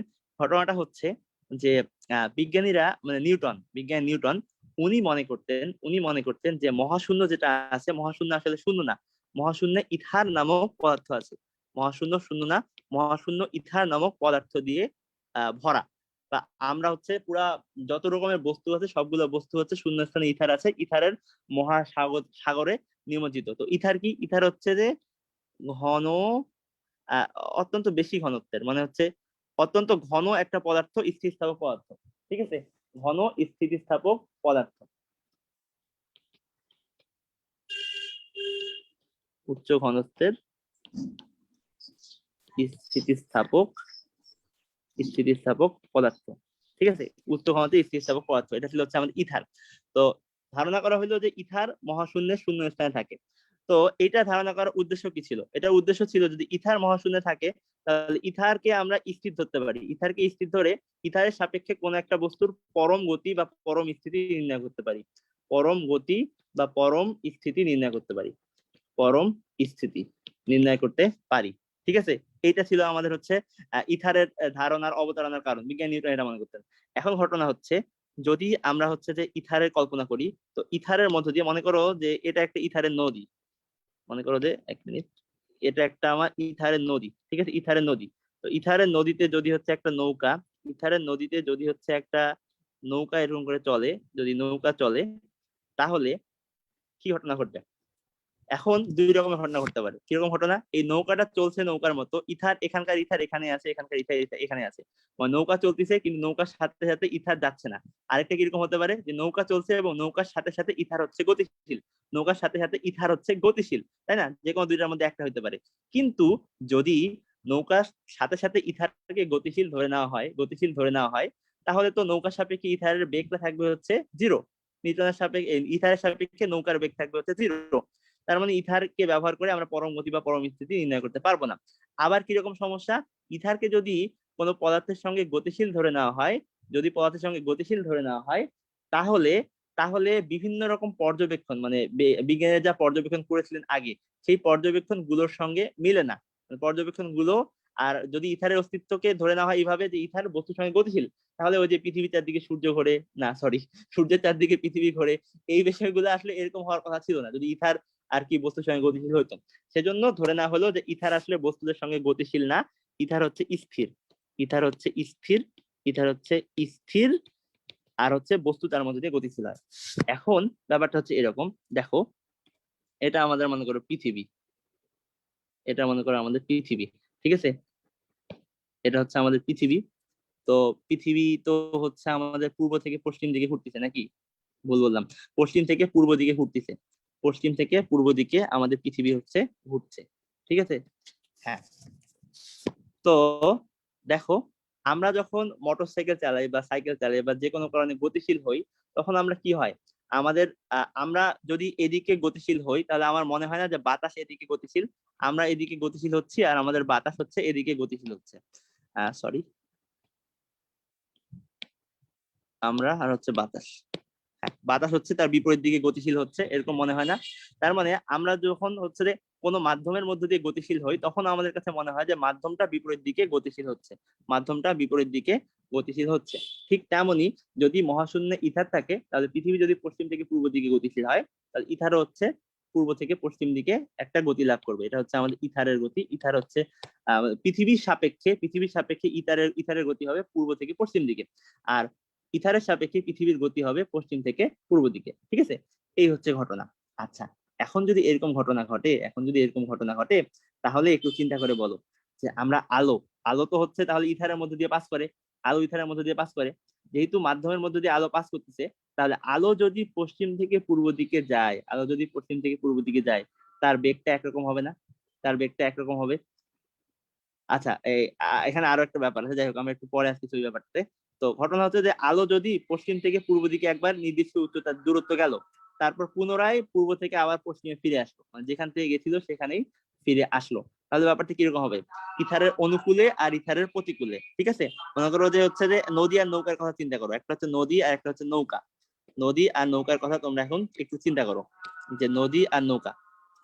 তো নৌকার বেগ যদি হয় আমাদের ভি, আর নৌকার বেগ যদি হয় ইউ, আর স্রোতের বেগ যদি হয় ভি, তাহলে প্রতিকূলে বেগটা কত হবে? প্রতিকূলে বেগটা হবে হচ্ছে ইউ মাইনাস ভি, আর অনুকূলে বেগটা কত হবে? ইউ প্লাস ভি, তাই না? এখন যদি হচ্ছে এক্স দূরত্ব, মানে এক্স দূরত্ব গেল আর এক্স দূরত্ব ফিরে আসলো, তাহলে যাওয়ার সময় আর আসার সময় টোটাল সে হচ্ছে কত সময় লাগবে? যেতে আসতে কত সময় লাগবে? যাইতে সময় লাগবে হচ্ছে, যদি এইদিকে স্রোতের বেগ হয় তাহলে যাইতে সময় লাগবে হচ্ছে u plus v into, sorry, যাইতে সময় লাগবে হচ্ছে x by u plus v, t one. আর হচ্ছে যে আসতে সময় লাগবে হচ্ছে t two is equal to x দূরত্ব divided by u minus v, কারণ প্রতিকূলে আসতেছে। তাহলে টোটাল কতটুকু সময় লাগলো? টোটাল সময় লাগলো হচ্ছে টি1 প্লাস টি2। তো যাই হোক, আমরা অত দিয়ে বের করে ক্যালকুলেট করার দরকার নেই, টি1 প্লাস টি2 বোঝা গেছে। এই হচ্ছে ঘটনা। অনুরূপ ভাবে ইথারের মধ্যে দিয়ে যদি যদি আলো চলাচল করে, তাহলে পূর্ব পশ্চিমে এরকম ঘটনা হওয়া উচিত ছিল। কিন্তু যদি হচ্ছে উত্তর দক্ষিণে ওই সেম দূরত্ব অতিক্রম করে, উত্তর দক্ষিণে সেম দূরত্ব অতিক্রম করে ফিরে আসে, উত্তর দক্ষিণে সেম দূরত্ব অতিক্রম করে ফিরে আসে, এটা হচ্ছে মনে করো এক্স দূরত্ব গেল আসলো, এদিকে মনে করো এক্স দূরত্ব গেল আসলো, তাহলে দেখো তো আমরা যদি হচ্ছে এখন নদীর নৌকাতে আবার ফিরে আসি, এটা হচ্ছে আমার নদী, এটা হচ্ছে আমার নৌকা, 1 মিনিট। নদী নৌকাতে যদি ফিরে আসি, তাহলে হচ্ছে যে এদিকে স্রোত আছে, আর নৌকা যদি এদিক থেকে এদিকে ফিরে আসে, আর নৌকা যদি সোজা এদিকে যায়, তো সোজা তো যাইতে পারবে না, সোজা যাইতে গেলে আমাকে এই পাশে চালনা করতে হবে, সে সোজা যাবে। সোজা গিয়ে মনে করো আবার যখন এই সোজা ব্যাক করতে যাবে, তখন আবার এই পাশে চালনা করতে হবে। তাহলে সোজা গিয়ে যদি সোজা ফিরে আসে, তাহলে এই যে এইদিকে যাওয়ার সময় মনে করো টি1, আর এইদিকে সময় হলো টি2। তো টি1 আর টি2 এর সময়ের মধ্যে পার্থক্য থাকবে না? অবশ্যই সময়ের মধ্যে পার্থক্য থাকবে, সেগুলো তো কখনো একই সময় এসে পৌঁছাবে না, একই সময় এসে পৌঁছাবে না। এখন এখন যদি এই যে আলোটা এখান থেকে এখানে ফিরে আসলো, এখান থেকে এখানে ফিরে আসলো, এই দুইটা আলোকে যদি একটা নির্দিষ্ট পর্দার উপর ফেলা হয়, একটা নির্দিষ্ট পর্দার উপর ওই সেম দুইটা আলো যদি একসঙ্গে উপরিপাতিত করে ফেলা হয়, উপরিপাতিত করে ফেলা হয়, তাহলে যেহেতু তারা একই সময় পড়বে না, একটা আসবে টি1 সময়, একটা আসবে টি2 সময়, তার মানে তাদের মধ্যে পথ পার্থক্য থাকবে, পথ পার্থক্য থাকবে। যারা হচ্ছে যে ফিজিক্সের এই সপ্তম অধ্যায় বা হচ্ছে ভৌত আলোক বিজ্ঞান পড়েছো, তারা নিশ্চয়ই জানো যে পথ পার্থক্য থাকলে কি ঘটনা ঘটে। যদি পথ পার্থক্য থাকবে, তো পথ পার্থক্য থাকলে অবশ্যই হচ্ছে দশা পার্থক্য থাকবে। সরি, পথ পার্থক্য equal to pi by lambda into দশা পার্থক্য, নাকি? আচ্ছা, ঘটনা হচ্ছে যে এক্সাম একটা প্রশ্ন দশা করছে, পার্থক্য, হ্যাঁ বলো। ইথার তো স্থির বিবেচনা করা হতো, তাহলে অনুকূল আর প্রতিকূল কেন হবে? অনুকূল আর প্রতিকূল কেন হবে? আচ্ছা, যদি ঠিক ইথার হচ্ছে যে স্থির হয়। মানে হ্যাঁ, ইথার অবশ্যই স্থির। জিনিসটা একটু কল্পনা করো। জিনিসটা হচ্ছে এরকম যে এখানে তিনটা বস্তু আছে, এখানে তিনটা বস্তু আছে। তিনটা বস্তু কিরকম? একটা হচ্ছে আমাদের ইথার, একটা হচ্ছে আমাদের ইথার, ঠিক আছে, ইথার হচ্ছে স্থির, কোনো সমস্যা নাই। এখন আরেকটা হচ্ছে পৃথিবী। পৃথিবী কিন্তু গতিশীল, পৃথিবী কিন্তু গতিশীল। তার মানে পৃথিবীর সাপেক্ষে ইথারের একটা বেগ আছে। মনে করো যে নদীতে নৌকা যদি চলে, স্থির নদী, তারপরে যদি নৌকা চলে, তাহলে নৌকার সাপেক্ষে নদীর একটা বেগ থাকবে না? নদীর বেগটা কত হবে? নৌকার বেগই, কিন্তু বিপরীত দিকে। তো অনুরূপভাবে পৃথিবীর সাপেক্ষে কিন্তু ইথারের একটা বেগ আছে। এখন এই পৃথিবীতে যখন আমরা আলো দিচ্ছি, পৃথিবীতে যখন আমরা আলো দিচ্ছি, তার মানে এই আলোর সাপেক্ষে, আলো তো পৃথিবী থেকে আমরা প্রডিউস করতেছি, তার মানে কি ঘটনা ঘটবে? তার মানে হচ্ছে এই আলোর সাপেক্ষেও কি বলা হচ্ছে, ইথারের একটা বেগ থাকবে। মনে হয় ব্যাপারটা ক্লিয়ারলি বোঝাতে পারলাম না। মানে এখানে তিনটা বস্তু আর কি, এখানে আজকে টোটাল হচ্ছে তিনটা বস্তু, একটা ইথার, একটা পৃথিবী, একটা হচ্ছে আলো। আলো যে বস্তু না, মানে আলো নিয়ে তো আমরা কাজ করতেছি এখানে। পৃথিবী যখন ইথারের সাপেক্ষে গতিশীল, পৃথিবী যখন ইথারের সাপেক্ষে গতিশীল, তখন পৃথিবীর একটা হচ্ছে বেগ আছে, পৃথিবীর একটা হচ্ছে তোমার এই তোমার হচ্ছে যে আপেক্ষিক বেগ আছে, ঠিক আছে? পৃথিবীতে যখন আমরা আলো দিচ্ছি, পৃথিবীতে যখন আমরা আলো দিচ্ছি, তখনই আলোটা যেহেতু পৃথিবী থেকে প্রডিউস হচ্ছে, তার মানে এই পৃথিবী এইদিকে যাচ্ছে, পৃথিবী এদিকে যাচ্ছে, এদিকে ইথারের সাপেক্ষে একটা বেগ আছে, আলো যদি এদিকে দিই, তাহলে পৃথিবীর সাথে আলো আগাচ্ছে, তার মানে আলো ইথারের প্রতিকূলে যাচ্ছে। আচ্ছা, জিনিসটা আসলে অ্যানিমেশন দিয়ে হলে ভালো বোঝানো যেত। জিনিসটা লক্ষ্য করো, আহ এদিকে আমার একটা ওই এদিকে মনে করো v1 বেগে হচ্ছে পৃথিবী যাচ্ছে, পৃথিবী এদিকে যাচ্ছে, আর ইথার যাচ্ছে হচ্ছে এদিকে, ইথার যাচ্ছে হচ্ছে এদিকে, ঠিক আছে, ইথার যাচ্ছে এদিকে। এখন এই পৃথিবী থেকে আলো আরেকটা বেগ নিয়ে যাচ্ছে, v2 বেগ নিয়ে যাচ্ছে, v2 বেগ নিয়ে যাচ্ছে। তাহলে কি ঘটনা ঘটবে? তাহলে কি ঘটনা ঘটবে? তাহলে হচ্ছে দেখো অলরেডি হচ্ছে কি বলে, আহ ইথার পৃথিবীর সাপেক্ষে এইদিকে গতিশীল ছিল, তাহলে হচ্ছে আলো আমি পৃথিবী থেকে এইদিকে প্রডিউস করলাম, তার মানে ইথার আমার এদিকে গতিশীল, আলো আমার পৃথিবীর জন্য এইদিকে গতিশীল, পৃথিবী এদিকে গতিশীল, আলো এদিকে গতিশীল। তাহলে পৃথিবীর সাথে সরি আলোর সাথে ইথারের নিশ্চয়ই একটা আপেক্ষিক বেগ থাকবে, এই ঘটনাটাই বলতেছি। তাহলে এই ক্ষেত্রে হবে আমার প্রতিকূলে।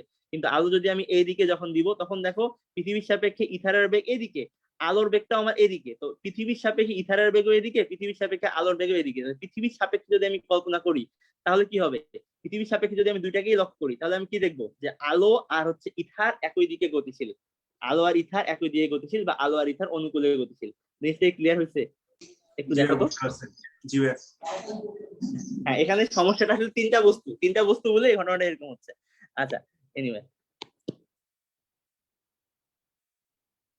হ্যাঁ হ্যাঁ কোথায় জেনেছিলাম, হ্যাঁ দশা পার্থক্য, ঠিক আছে। তাহলে এখন যদি আমাদের দুইটা ভিন্ন দশা সম্পন্ন আলো যদি আমাদের পর্দার মধ্যে পড়ে, তাহলে আমরা কি হবে, ব্যতিচার ঘটবে। তো ব্যতিচার ঘটলে কি হবে, কোথাও আলো কোথাও অন্ধকার, কোথাও আলো কোথাও অন্ধকার, এরকমই তো ঘটবে, তাই না? মানে হচ্ছে পর্দার কি ডোরা সৃষ্টি হবে, পর্দার কি ডোরা সৃষ্টি হবে। কিন্তু কিন্তু মজার বিষয় হচ্ছে যে তারা সূক্ষ্ম যন্ত্রপাতি দিয়েও দেখেছে যে পর্দায় কোনো ডোরা নাই, পর্দায় এরকম কোনো ডোরা নাই। পর্দা হচ্ছে ক্লিয়ার একটা লাইট, মানে হচ্ছে পুরোটাই হচ্ছে উজ্জ্বল, পর্দায় পুরোটাই হচ্ছে উজ্জ্বল। এর অর্থ কি, এর অর্থ হচ্ছে কোনো পথ পার্থক্য নাই।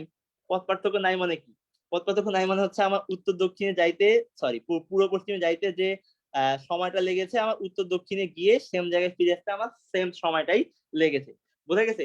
তার মানে বোঝা গেল যে ইথারের অস্তিত্ব নাই। যদি ইথারের অস্তিত্ব থাকতো তাহলে এরকম হতো না, তাহলে প্রতিকূলে অনুকূলে এরকম একটা ব্যাপার স্যাপার থাকতো। ব্যাপারটি হচ্ছে এখানে পথ পার্থক্য থাকতো, পথ পার্থক্য থাকার পরে আমরা এরকম ডোরা পাইতাম। যেহেতু এরকম ডোরা পাইনি, তার মানে তারা সিদ্ধান্তে উপনীত হন যে হচ্ছে যে আলোর বেগটা আর কি উত্তর দক্ষিণ পূর্ব পশ্চিম সব দিকে সমান।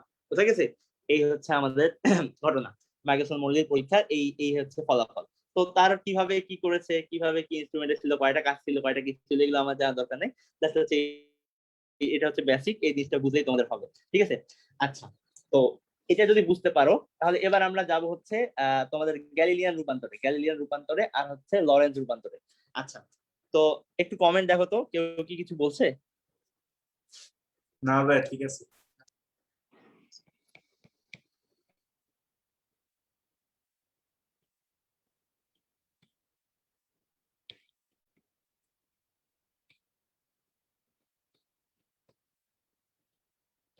অনেকের একটা কমন কোয়েশ্চেন, মানে কোন কোন দিন ক্লাস হবে আর মোট কতটা ক্লাস হবে?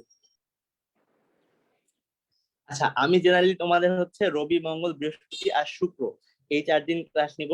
রবি মঙ্গল বৃহস্পতি শুক্র। আহ আর কতটা ক্লাস হবে এটা এখন আসলে শিওর না, মানে আমার ভার্সিটি যদি খোলা থাকে তখন আর সময় দিতে পারবো না। তো ভার্সিটি যতদিন বন্ধ আছে ততদিন ক্লাস নিব, এই হচ্ছে ঘটনা, ঠিক আছে? তো জেনারেলি এই সপ্তাহটা নিব, এই সপ্তাহটা মোটামুটি নিব। আর সামনের সপ্তাহ ওটা হচ্ছে ভার্সিটি খোলা সাপেক্ষে। আচ্ছা, তো গ্যালিলিয়ান রূপান্তর, ওকে। তো গ্যালিলিয়ান রূপান্তর, এখন গ্যালিলিয়ান রূপান্তরটা কি জিনিস? গ্যালিলিয়ান রূপান্তরটা হচ্ছে যে দেখো, এইটা মনে করো আমার একটা প্রসঙ্গ কাঠামো, এটা হচ্ছে একটা এক্স অক্ষ, এটা মনে করো যে ওয়াই অক্ষ, এটা মনে করো হচ্ছে জেড অক্ষ, ঠিক আছে? এটা মূল বিন্দু। তো এইটা মনে করো আরেকটা প্রসঙ্গ কাঠামো, এটা হচ্ছে আমাদের আরেকটা প্রসঙ্গ কাঠামো, এক্স ড্যাশ ওয়াই ড্যাশ আর হচ্ছে জেড ড্যাশ, ঠিক আছে? তো এই এই প্রসঙ্গটা কাঠামো হচ্ছে স্থির, এটা হচ্ছে আমার স্থির প্রসঙ্গ কাঠামো। এটা হচ্ছে আমার ভি বেগে গতিশীল, আচ্ছা ভি সমবেগে গতিশীল, ভি সমবেগে গতিশীল। হ্যাঁ, তাহলে এটা হচ্ছে আমার স্থির, এটা হচ্ছে ভি সমবেগে গতিশীল। এই ভিটা কার সাপেক্ষে? এই প্রসঙ্গ কাঠামোর সাপেক্ষে। এটা হচ্ছে ভি সমবেগে গতিশীল, এটা হচ্ছে এস, এটা হচ্ছে এস ড্যাশ, ঠিক আছে? প্রসঙ্গ কাঠামো। এখন এখন ঘটনা হচ্ছে, যে আচ্ছা আমি একটু মিশাই দিই এই জায়গাটা, ভি সমবেগে গতিশীল। হ্যাঁ, এখন ঘটনাটা হচ্ছে যে এখানে মনে করো যে এখানে একটা তোমার বস্তু আছে, ঠিক আছে? এখানে একটা বস্তু আছে, এটা একটা পয়েন্ট, এই পয়েন্টে একটা বস্তু আছে। তো এই পয়েন্টে একটা বস্তু আছে। তো গ্যালিলিয়ান রূপান্তর পড়াচ্ছি না। আচ্ছা, ঠিক আছে।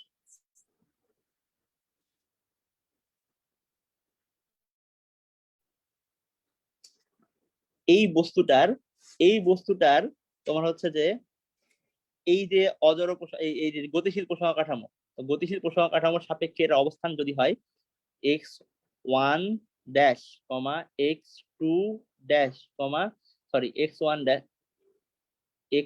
ড্যাশ y1 ড্যাশ আর হচ্ছে z1 ড্যাশ। ঠিক আছে, এটা দুই স্থানাঙ্ক হয়। তাহলে এখন বলো তো যে এই প্রসঙ্গ, এই এস প্রসঙ্গ কাঠামোর সাপেক্ষে এই যে আমার এই বিন্দুটা আছে, এই বিন্দুটার স্থানাঙ্ক কত হবে? স্থানাঙ্ক কত হবে মানে একটা মুভমেন্টের কথা চিন্তা করো। মনে করো যে এই ঘটনাটা হচ্ছে এরকম যে এই যে প্রসঙ্গ কাঠামোটা ছিল এস প্রসঙ্গ কাঠামোটা, এই এস প্রসঙ্গ কাঠামোটা আর এই এস ড্যাশ প্রসঙ্গ কাঠামোটা যখন দুইটার মূল বিন্দু একদম সেম জায়গায় ছিল, সে সময় থেকে টাইম কাউন্ট করেছো, তো সেখান থেকে আমার টি সময় পার হয়ে গেছে, সেখান থেকে আমার টি সময় পার হয়ে গেছে। টি সময় পরে আমি হচ্ছে এস ড্যাশ প্রসঙ্গ কাঠামো থেকে একটা বিন্দু স্থানাঙ্ক পরিমাপ করেছি x1 ড্যাশ y1 ড্যাশ আর z1 ড্যাশ। তো এখন আমার প্রশ্ন হচ্ছে যে এই টি সময় পরে মানে যেই মোমেন্টে আমি হচ্ছে এস ড্যাশ কাঠামো থেকে এই বিন্দুটা স্থানাঙ্ক নির্ণয় করেছি, ঠিক সেই মোমেন্টে আমার এস প্রসঙ্গ কাঠামোর সাপেক্ষে এই বিন্দুটা স্থানাঙ্ক কত? এই বিন্দুটা স্থানাঙ্ক কত? তো খুব সিম্পল, দেখো এখান থেকে এটা x1 মানে হচ্ছে যে x অক্ষ থেকে এর দূরত্বটা হচ্ছে আমার x1, তাই না? এখান থেকে দূরত্ব হচ্ছে x1।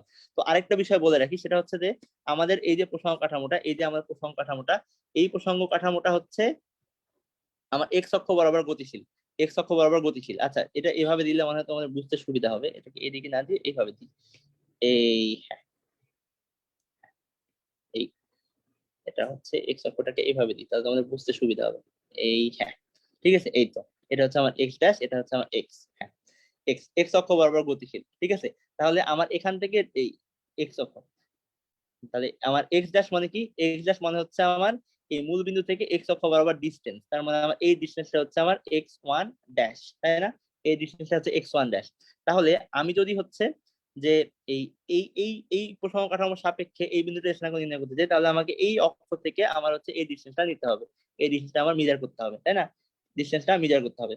তো ডিসটেন্সটা মেজার করার উপায় কি? উপায় কি হচ্ছে যে আমি এখান থেকে জানি যে এইটুকু হচ্ছে আমার এক্স ড্যাশ x1 ড্যাশ, তাহলে আমার এইটুকু ডিসটেন্সটা কত, এটা যদি আমি কোনোভাবে জানতে পারি তাহলে তো আমি টোটালটা কত জানতে পারবো। তো দেখো যেহেতু সমবেগে গতিশীল, টি সময় পরে এখান থেকে এখানকার দূরত্ব হবে তোমার হচ্ছে ভিটি, টি সময় পর ভিটি হবে, তাহলে আমি বলতে পারি যে x is equal to x1 dash plus v t. ঠিক আছে, এটা আমরা বলতে পারি, আশা করি বুঝতে পেরেছো। আর হচ্ছে ওয়াই অক্ষের সাপেক্ষে দেখো, তো ওয়াই অক্ষের সাপেক্ষে মানে কি? মানে হচ্ছে যে এই কি বলে এক্স অক্ষ থেকে দূরত্ব, মানে এই এক্স অক্ষ থেকে দূরত্ব। আর হচ্ছে জেড অক্ষের সাপেক্ষে মানে হচ্ছে এই জেড অক্ষের সাপেক্ষে হবে তখন হচ্ছে যে এক্স ওয়াই তল থেকে দূরত্ব। তো যাই হোক, মনে হচ্ছে যে অনুরূপ ভাবে কিন্তু এক্স অক্ষ বরাবর গতিশীল বলে আমি এই ভিটিটা যোগ করে এটা পাইলাম, কিন্তু কিন্তু আমার ওয়াই অক্ষ বরাবর তো কোনো গতিশীল নাই। এখান থেকে এই বস্তুটা এখান থেকে যত উচ্চতে আছে এখান থেকে তো সেম উচ্চতাতে হবে, কারণ এটা তো হচ্ছে এই সেম লেভেলে আছে, দুটো তো সেম লেভেলে আছে, তার মানে এখান থেকে এই দূরত্বটা আর এখান থেকে এই দূরত্বটা সেম, সবসময় সেম। অনুরূপভাবে ওয়াই অক্ষ থেকে দূরত্বটা সেম হবে, তার মানে আমি লিখতে পারি Y dash is equal to sorry y1 is equal to y1 dash আর z1 is equal to z1 dash. বোঝা গেছে? এই হচ্ছে ঘটনা। আর সময় বিজ্ঞানী গ্যালিলিও বলেছিলেন যে সময় টি যদি এখানে থাকে এখানেও টি হবে, দুটার জন্য সময় সেম থাকবে, এই হচ্ছে ঘটনা। ঠিক আছে, হ্যাঁ তাহলে আমরা যদি হচ্ছে x ড্যাশ বের করতে চাই, x1 dash is equal to x1 minus vt, x1 minus vt, তাহলে তোমার হচ্ছে যে ইয়েটা কি হবে? x1 minus vt, y1 dash is equal to y1 আর z1 dash সমান সমান z1 t1 dash আমি দিলাম ইকুয়াল টু t t, মানে দুটো সেম থাকবে, এখানে t এর কোনো সমস্যা পার্থক্য নেই, t1 এখানে t1 ই দিই, সেটাই ভালো হবে। হ্যাঁ, এই হচ্ছে ঘটনা। ঠিক আছে, আচ্ছা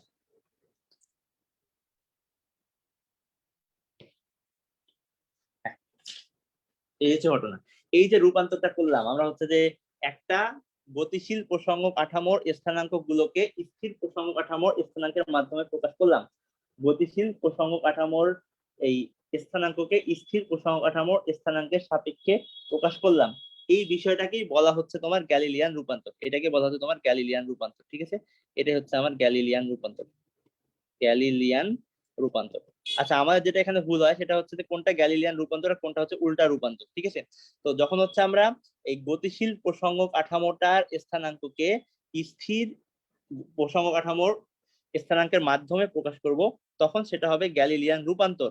আর যখন আমরা এই কি বলে স্থির প্রসঙ্গ কাঠামোর স্থানাঙ্কগুলোকে গতিশীল প্রসঙ্গ কাঠামোর সাপেক্ষে প্রমাণ করব, তখন সেটা হবে হচ্ছে গ্যালিলিয়ান উল্টা রূপান্তর। ঠিক আছে, তখন হবে গ্যালিলিয়ান উল্টা রূপান্তর। আরে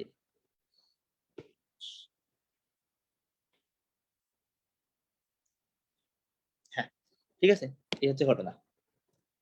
হ্যাঁ, এইটা ভুল করা যাবে না। ঠিক আছে, তো গ্যালিলিয়ান রূপান্তর কোনটা? গ্যালিলিয়ান রূপান্তর হচ্ছে আমি বের করব হচ্ছে গতিশীল প্রসঙ্গ কাঠামোর স্থানাঙ্ককে, গতিশীল প্রসঙ্গ কাঠামোর স্থানাঙ্ক গুলো বের করব। কার মাধ্যমে প্রকাশ করে বের করব? এই কি বলে হচ্ছে যে স্থির প্রসঙ্গ কাঠামো। তার মানে হচ্ছে স্থির প্রসঙ্গ কাঠামোর স্থানাঙ্ক আমার জানা থাকবে, আমি হচ্ছে গতিশীল স্থানাঙ্কে গতিশীল প্রসঙ্গ কাঠামোর সাপেক্ষে স্থানাঙ্ক বের করব, তখন সেটা হবে গ্যালিলিয়ান রূপান্তর। আর আমার যখন হচ্ছে গতিশীল প্রসঙ্গ কাঠামোর মানগুলো জানা থাকবে এবং আমি স্থির প্রসঙ্গ কাঠামোর মানগুলো বের করব, তখন সেটা হবে আমার গ্যালিলিয়ান উল্টা রূপান্তর। এটা হচ্ছে উল্টা, এটা হচ্ছে উল্টা রূপান্তর। ঠিক আছে, এই হচ্ছে ঘটনা। আচ্ছা, ঠিক আছে, এই হচ্ছে ঘটনা। এখন আসি হচ্ছে আমার লরেন্স রূপান্তর।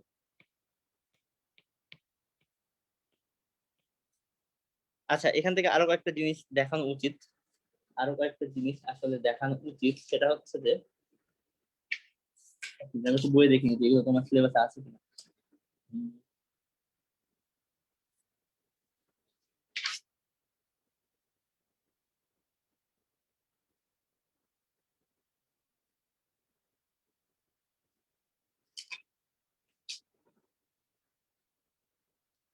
আচ্ছা, তো যাই হোক, হ্যাঁ তাহলে দেখো। আচ্ছা, এই হচ্ছে ঘটনা। আরেকটা জিনিস দেখো, সেটা হচ্ছে যদি বলে এখন বেগ কত, যদি বলে এখন বেগ কত, মনে করো যে এই যে মনে করো আবার প্রসঙ্গ কাঠামো ফিরে আসি। মনে করো যে এই যে আমার এস ড্যাশ প্রসঙ্গ কাঠামো আছে, এস ড্যাশ প্রসঙ্গ কাঠামোর সাপেক্ষে একটা বস্তু মনে করো যে কোন একটা দিকে, কোন একটা এক্স অক্ষ বরাবর মনে করো এই এস ড্যাশের সাপেক্ষে এক্স ড্যাশ অক্ষ বরাবর ভি ড্যাশ বেগে গতিশীল, ভি ড্যাশ বেগে গতিশীল। তাহলে আমার তাহলে আমার এই স্থির প্রসঙ্গ কাঠামো বা এস প্রসঙ্গ কাঠামোর সাপেক্ষে সে কত বেগে গতিশীল হবে, এটা হচ্ছে আমার প্রশ্ন। ঠিক আছে, সে কত বেগে গতিশীল হবে।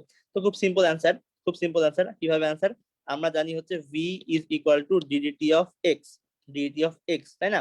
তাহলে আমি যদি হচ্ছে ভি ভি বের করতে চাই গ্যালিলিয়ান রূপান্তর দিয়ে, তাহলে আমার হচ্ছে v dash is equal to হবে হচ্ছে d d t of x dash, d d t of x dash x one dash. তাহলে কি হবে? D d t of x minus v t, x one minus v t. তাহলে আমার কি হবে? এই এক্স ওয়ান কে করলে ডিফারেন্সিয়েশন করলে কি হবে? আমার হবে হচ্ছে ভি ওয়ান, আর মাইনাস ভিটি কে করলে হবে হচ্ছে ভি। ঠিক আছে, তাহলে আমার V dash is equal to হবে হচ্ছে V V one dash is equal to হবে হচ্ছে V one minus V, V one minus sorry হ্যাঁ ভি ওয়ান মাইনাস হচ্ছে ভি। ঠিক আছে, এই হচ্ছে আমার ঘটনা। ঠিক আছে, এখন প্রশ্ন হতে পারে যে এই ভিটা কি, এই ভিটা আবার কোত্থেকে আসলো? এই যে আমার ভি, এই ভিটা হচ্ছে যে কি বলে হচ্ছে যে মানে এটাকে বলবো হচ্ছে যে তৃতীয় কোনো ব্যক্তির সাপেক্ষে বা কোনো কিছুর সাপেক্ষে এটার বেগ। আচ্ছা, এক মিনিট, ভি ওয়ান এটা হচ্ছে যে আমার ভি, ও হ্যাঁ সরি। আচ্ছা, এই যে এই ভিটা হচ্ছে যে আমার যে বেগে গতিশীল, কি বলে হচ্ছে প্রসঙ্গ, এই একটা প্রসঙ্গ কাঠামো সাপেক্ষে আরেকটা প্রসঙ্গ কাঠামো কি বেগে গতিশীল। ঠিক আছে, এটা হচ্ছে ওই প্রসঙ্গ কাঠামোর গতি বেগ।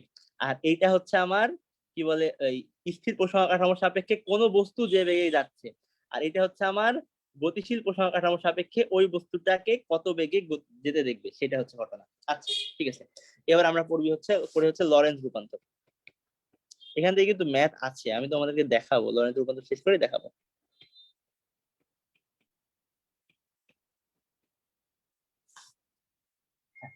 এখান থেকে আমরা পড়বো হচ্ছে এবার লরেন্স রূপান্তর। তো ঘটনা হচ্ছে যে বিজ্ঞানী আইনস্টাইন যখন তার স্পেশাল থিওরি অফ রিলেটিভিটি দিলেন বা দেন নিয়ে এরকম সময়ে এই গ্যালিলিয়ান রূপান্তর গুলো যদি মেনে নেওয়া হতো, গ্যালিলিয়ান এই রূপান্তর গুলো যদি মেনে নেওয়া হতো, তখন দেখা যাচ্ছে অনেক কিছুরই ঘটনার ব্যাখ্যা দেওয়া যায় না, অনেক ঘটনারই ব্যাখ্যা দেওয়া যায় না। কিরকম ঘটনার ব্যাখ্যা দেওয়া যায় না? যেমন হচ্ছে যে সূক্ষ্ম কিছু কণা আছে, কণাগুলোর নাম হচ্ছে মিউন। ঠিক আছে, আচ্ছা মিউন টিউন বাদ দাও, খালি এটুকু বোঝো যে ক্ষুদ্র যে কণাগুলো আছে সেই কণাগুলোর স্থায়িত্বকাল, সেই কণাগুলোর স্থায়িত্বকাল অনেক কম। মনে করো যে হচ্ছে আমি বেশি করে বলতে, মনে করো যে 2 সেকেন্ড, কণাগুলোর স্থায়িত্বকাল হচ্ছে 2 সেকেন্ড। ঠিক আছে, কণাগুলোর স্থায়িত্বকাল যদি স্থির অবস্থায় চিন্তা করা হয়। কিন্তু আমরা ল্যাবরেটরিতে দেখি যে কণাগুলো হচ্ছে 8 সেকেন্ড ধরে আছে, 8 সেকেন্ড ধরে বেঁচে আছে। এই এই 8 সেকেন্ড ধরে আর কি তাকে আমরা দেখতে পাই। কিছু হ্যাঁ, বলবা? একজন বেগের পার্টটা আরেকটু বুঝে তুলছে, মানে আরেকবার কোন পার্ট? বেগ কিভাবে আসলো ওইটা একটু। কোন বেগ মানে এখানে ভি? জি ভাইয়া, মানে ওই বি এর ওইটা কিভাবে আসলো আরেকবার। আচ্ছা এই ভিটা একটু দেখে বলতো এটা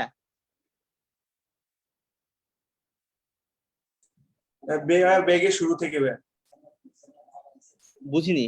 ডিডিটি অফ এক্স ওইখান থেকে। ও আচ্ছা আচ্ছা বুঝতে পেরেছি, হ্যাঁ। আচ্ছা তো ঘটনা, আচ্ছা ক্লিয়ার করে বুঝাই তাহলে সুবিধা হবে। আচ্ছা দেখো তাহলে।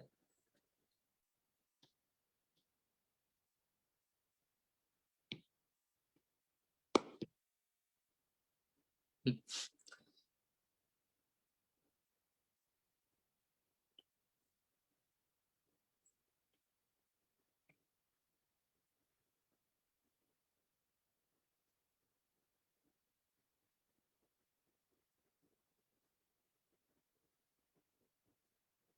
হ্যাঁ, এটা হচ্ছে আমার এস ড্যাশ এস কাঠামো, এটা হচ্ছে আমার এস ড্যাশ কাঠামো। তো এস কাঠামোর সাপেক্ষে এস ড্যাশ কাঠামো আমার ভি বেগে গতিশীল, ভি বেগে গতিশীল।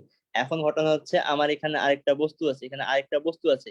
এই বস্তুটা এক্স অক্ষ বরাবর ভি ওয়ান সমবেগে গতিশীল, ভি ওয়ান সমবেগে গতিশীল। এই ভি ওয়ানটা কার সাপেক্ষে? এই স্থির যে প্রসারণ কাঠামো ছিল, এই প্রসারণ কাঠামোর সাপেক্ষে ভি ওয়ান বেগে গতিশীল, এই প্রসারণ কাঠামোর সাপেক্ষে ভি ওয়ান বেগে গতিশীল। এখন আমার প্রশ্ন হচ্ছে যে এই এস ড্যাশ যে কাঠামো আছে, এস ড্যাশ কাঠামোর সাপেক্ষে এই বস্তুটা কত বেগে গতিশীল? এবার বোঝা গেছে? প্রশ্নটা কি বোঝা গেছে? একটু দেখো তো কমেন্ট।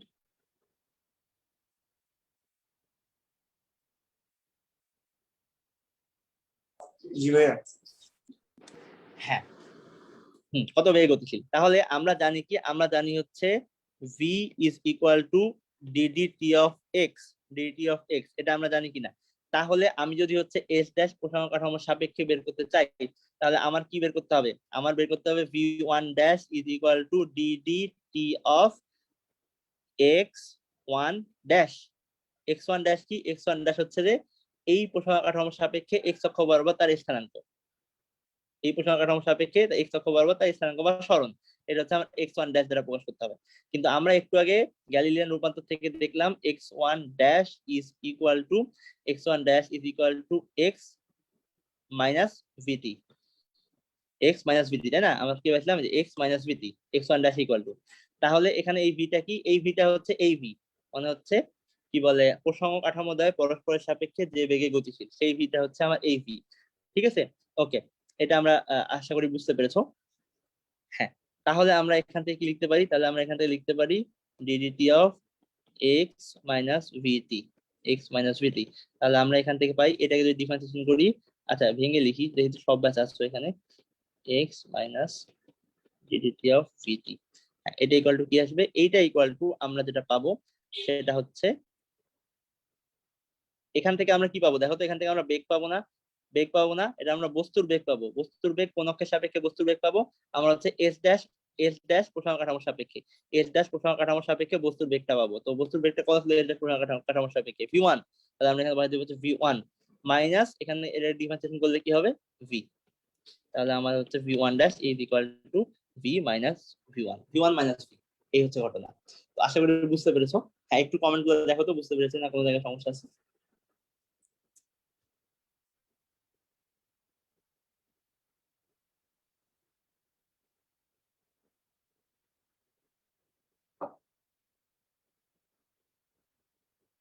বুঝতে পেরেছো? একটু রেসপন্স করো। জি ভাইয়া। আচ্ছা, ঠিক আছে, তাহলে আমরা এবার চলে যাবো হচ্ছে যে লরেন্স রূপান্তরে। ওকে, লরেন্স রূপান্তরে আমরা চলে যাব। তো দেখো আমি যেটা বলতেছিলাম যে আইনস্টাইন যখন স্পেশাল পিরিয়ড রিলেটিভিটি দেন, তখন দেখা গেল যে কোনো বস্তু যদি আলোর বেগে চলে, কোনো বস্তু আলোর বেগে চলতে পারবে না, ভর যে সমস্ত বস্তু আছে সেই সমস্ত বস্তু কোনো আলোর বেগে চলতে পারবে না। এটা হচ্ছে একদম থিওরি, কারণ ভর আছে, সে আলোর বেগে চললে তার ভর হয়ে যাবে ইনফিনিটি, এটা কোনো সম্ভব না। আচ্ছা, এনিওয়ে, তো যখন হচ্ছে আলোর বেগের কাছাকাছি বা তুলনীয় বেগে চলে, তখন তখন কিন্তু আমরা দেখা গেল যে গ্যালিলিয়ান এই রূপান্তর গুলো কাজে লাগে না, গ্যালিলিয়ান রূপান্তর গুলো কাজে লাগে না। তখন এমন একটা সূত্রের রূপান্তর দরকার ছিল। আচ্ছা আচ্ছা, হ্যাঁ, তো যখন হচ্ছে আমাদের বেগটা বেশি হচ্ছে, বেগ যখন অনেক বেশি হচ্ছে, টেন্স টু সি হচ্ছে, তখন আমরা এই গ্যালিলিয়ান রূপান্তর গুলো ইউজ করতে পারতেছি না। তখন আমরা এই গ্যালিলিয়ান রূপান্তর গুলো ইউজ করতে পারতেছি না। কিন্তু যখন ভি অনেক ছোট হচ্ছে, V is less than C, বস্তুর বেগ যখন আলোর বেগের চেয়ে অনেক কম হচ্ছে, তখন কিন্তু আমরা গ্যালিলিয়ান রূপান্তর ব্যবহার করতে পারতেছি। তার মানে আমাদের এমন একটা ইকুয়েশন লাগবে, যে ইকুয়েশন শর্ত সাপেক্ষে গ্যালিলিয়ান রূপান্তর হিসেবে ব্যবহার করা যাবে। আবার যখন বেগ অনেক বেড়ে যাবে তখন আমরা হচ্ছে সেটাকে কি বলে লরেন্স রূপান্তর, সরি, সেটাকে আমরা হচ্ছে যে আইনস্টাইনের স্পেশাল থিওরি অফ রিলেটিভিটির সাথে মিল রেখেও ব্যবহার করতে পারবো, এরকম একটা প্রয়োজনীয়তা দেখা দেয়। তখন বিজ্ঞানী লরেন্স তিনি মনে করেন যে হচ্ছে যে তাহলে কি এমন কিছু করা যায় না, এরকম কিছু x1 dash is equal two ছিল হচ্ছে গ্যালিলিয়ান রূপান্তর অনুসারে x1 মাইনাস ভিটি। তিনি বললেন যে আচ্ছা ঠিক আছে, আমরা এর সঙ্গে একটা ধ্রুবপদ দিয়ে কেন গুণ করতেছি না, যে ধ্রুবপদটা বেগ বৃদ্ধির সাথে সাথে চেঞ্জ হবে, বেগের সাথে সাথে পরিবর্তন হবে।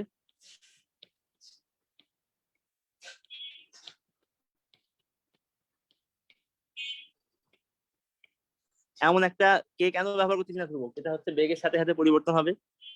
হ্যাঁ, তারপরে তিনি আর কি এটা ধরার পরে তিনি প্রমাণ করে দেখান যে, আচ্ছা আমরা প্রমাণে যাবো না, তোমার যেহেতু প্রমাণ আসে না তাই প্রমাণ বেকার করে লাভ নাই, তো প্রমাণ করে দেখান যে কে এর ভ্যালুটা হবে হচ্ছে 1 divided by root over 1 minus V square divided by C square.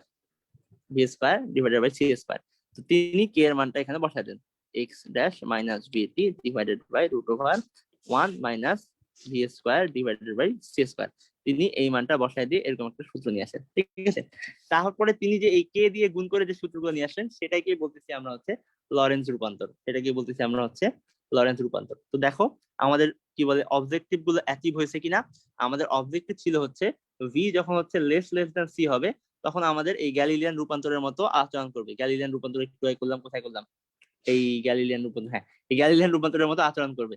আর যখন হচ্ছে ভি টেন্স টু সি হবে, সি এর কাছাকাছি হবে, তখন সেটা আর কি এই আইনস্টাইনের আপেক্ষিকতার সূত্রের সঙ্গে মিলে যাবে, ঠিক আছে। তো দেখো আমার সি যখন টেন্স টু সি তখন আমরা এখানে ভি এর মানটা বসাইলে এই এক্স ড্যাশের মানটা ভ্যারি করবে। কিন্তু যখন আমি লেস দ্যান সি তখন এর মানটা প্রায় এটা টেন্স টু 1 হবে, এটা টেন্স টু হচ্ছে সরি এটা টেন্স টু 1 হবে। কেন 1 হবে, কারণ এইটা টেন্স টু তখন 0 হবে, এই জিনিসটা টেন্স টু হবে 0, তাহলে এই পুরো যে রাশিটা আছে রুটের ভিতরে এইটা রাশিটা টেন্স টু 1 হবে। আর এই রাশিটা যদি টেন্স টু 1 হয় তখন আমাদের x dash is equal to x minus v t, এটাই আর কি চলে আসবে। বোঝা গেছে? এই হচ্ছে ঘটনা। আচ্ছা, যদি এটা বুঝতে পারো তাহলে আমরা এখন দেখো তাহলে লরেন্স রূপান্তর গুলো দেখে নিই, যেহেতু বেগ শুধুমাত্র আমাদের, বলো। অনেকে আজ করতেছে কতক্ষণ পড়াবেন আর এই লরেন্স রূপান্তরটা শেষ করার পরে লরেন্স রূপান্তরের কিছু ম্যাথ করাবো, তারপরে শেষ। আচ্ছা কতক্ষণ আছে একটু দেখো তো, সবাই কি চলে যাচ্ছে নাকি? না, অনেকে অনেক প্রবলেম দেখা যাচ্ছে, ক্লাস আছে, মোবাইলে চার্জ নাই। আচ্ছা আমি তো বেশিক্ষণ পড়াইনি, এখনো 1.5 ঘন্টা হয়নি। আচ্ছা ঠিক আছে, আমি এই লরেন্স রূপান্তরটা শেষ করে কিছু এক্সাম্পল দিয়ে শেষ করবো। আচ্ছা ঠিক আছে, তাহলে আমরা লরেন্স রূপান্তর গুলো লিখতে পারি। লরেন্স রূপান্তর, তো লরেন্স রূপান্তর কিরকম হবে? লরেন্স রূপান্তর গুলো হচ্ছে আমার, আচ্ছা যে কোনো রূপান্তর এর মানে হচ্ছে যে আমার গতিশীল প্রসঙ্গ কাঠামোর যে ইয়াগুলো আছে, কি বলে স্থানাঙ্ক গুলো আছে, সেগুলোকে স্থির প্রসঙ্গ কাঠামোর স্থানাঙ্কের মাধ্যমে প্রকাশ। আর উল্টা রূপান্তর মানে হচ্ছে স্থির গুলোকে গতিশীল গুলোর স্থানাঙ্কের মাধ্যমে প্রকাশ। তাহলে আমার এটা আসবে হচ্ছে X minus VT divided by root over 1 minus V square divided by C square. আর y dash is equal to হবে হচ্ছে y, এটা y থাকবে, এটা হবে y। আর হচ্ছে যে z1 dash is equal two থাকবে হচ্ছে z t। আচ্ছা হ্যাঁ, তো t এর ব্যাপারটা আসলে বলা হয়নি। তো ঘটনা হচ্ছে যে সময়টাকেও এখানে চেঞ্জ হবে। তো সময়টা কিভাবে চেঞ্জ হবে, আচ্ছা দেখো সময়টা কিভাবে চেঞ্জ হচ্ছে। আচ্ছা তো দেখো ঘটনাটা হচ্ছে এরকম যে, এদিকে একটু দেখাই, সেটা হচ্ছে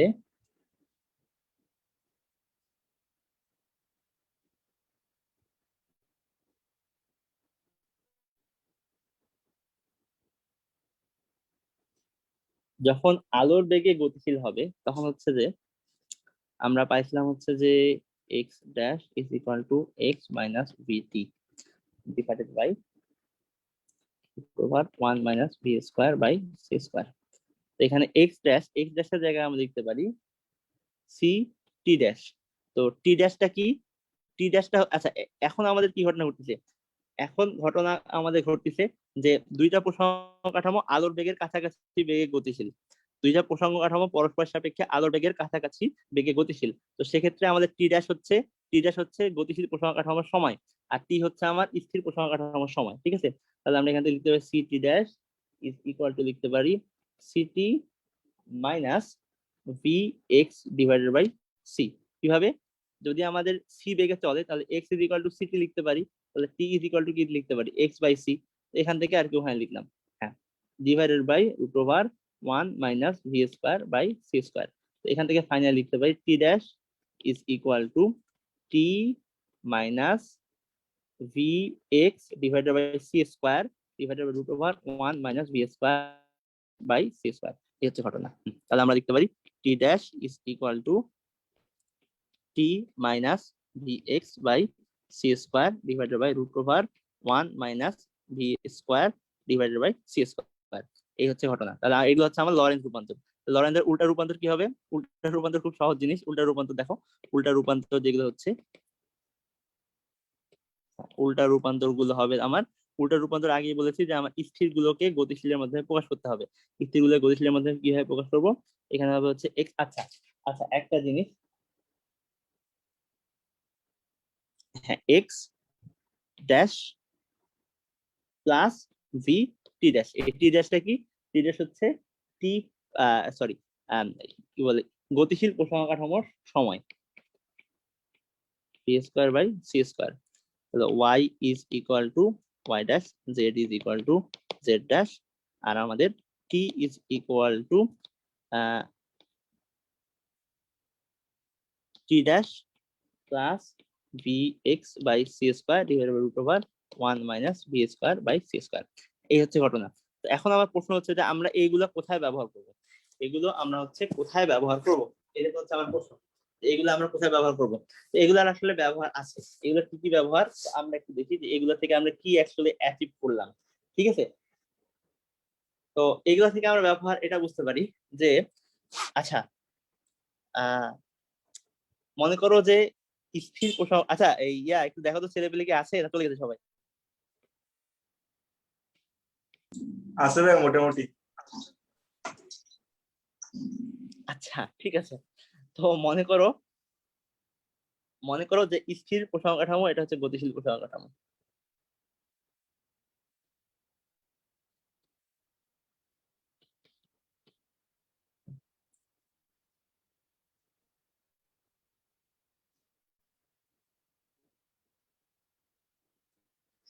স্থির প্রসঙ্গ কাঠামোর সাপেক্ষে স্থির প্রসঙ্গ কাঠামোতে মনে করো যে তুমি দাঁড়ায় আছো, তুমি স্থির প্রসঙ্গ কাঠামোতে আছো। আসার পরে তুমি দেখলা একটা কাজ টি1 সময়ে শুরু হলো এবং টি2 সময়ে শেষ হলো।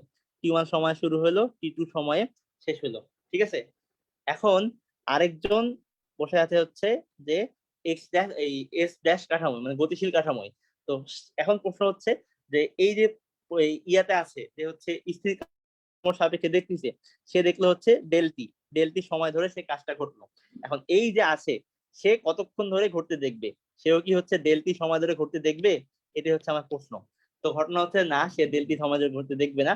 সে দেখবে হচ্ছে টি ড্যাশ সময় শুরু হলো আর টি ড্যাশ টু সময়ে, টি1 ড্যাশ সময় শুরু হলো, টি2 ড্যাশ সময় শেষ হলো, তখন সে দেখবে হচ্ছে ডেল টি ড্যাশ। ঠিক আছে, এই হচ্ছে ঘটনা। তাহলে স্থির প্রসঙ্গ কাঠামোর সাপেক্ষে একটা কাজকে কোনো ব্যক্তি যতক্ষণ ধরে ঘটতে দেখবে গতিশীল প্রসঙ্গ কাঠামোর সাপেক্ষে ততক্ষণ ধরে ঘটতে নাও দেখতে পারে, ততক্ষণ ধরে ঘটতে নাও দেখতে পারে, দেখতেও পারে নাও দেখতে পারে। এবার যদি আলোর বেগের কাছাকাছি চলে তাহলে হচ্ছে না দেখার সম্ভাবনাই বেশি। বোঝা গেছে? এই হচ্ছে ঘটনা। এবার আরো কিছু ঘটনা দিই। ঘটনাটা কিরকম হতে পারে?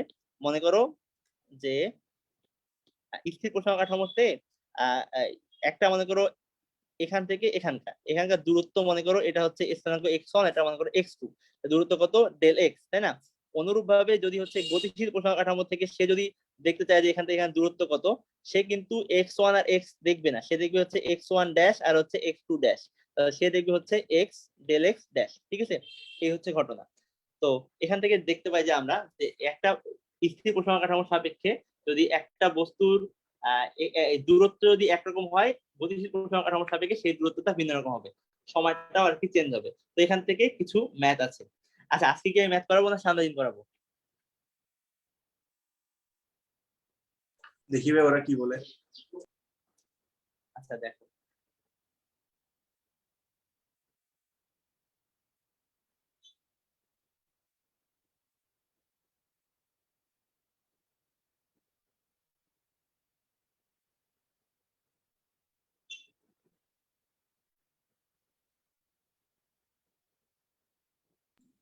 করাইতে বলতেছে ম্যাথ।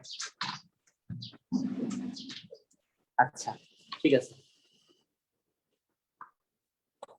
তো দেখো, আচ্ছা, তো এখানে যদি এরকম ভাবে উল্লেখ করে দেয় যে যে মনে করো যে বললো যে এখানে আরেক রকম ভাবে আসতে পারে, একটু উদাহরণ দিই তারপরে আমরা ম্যাথে যাব।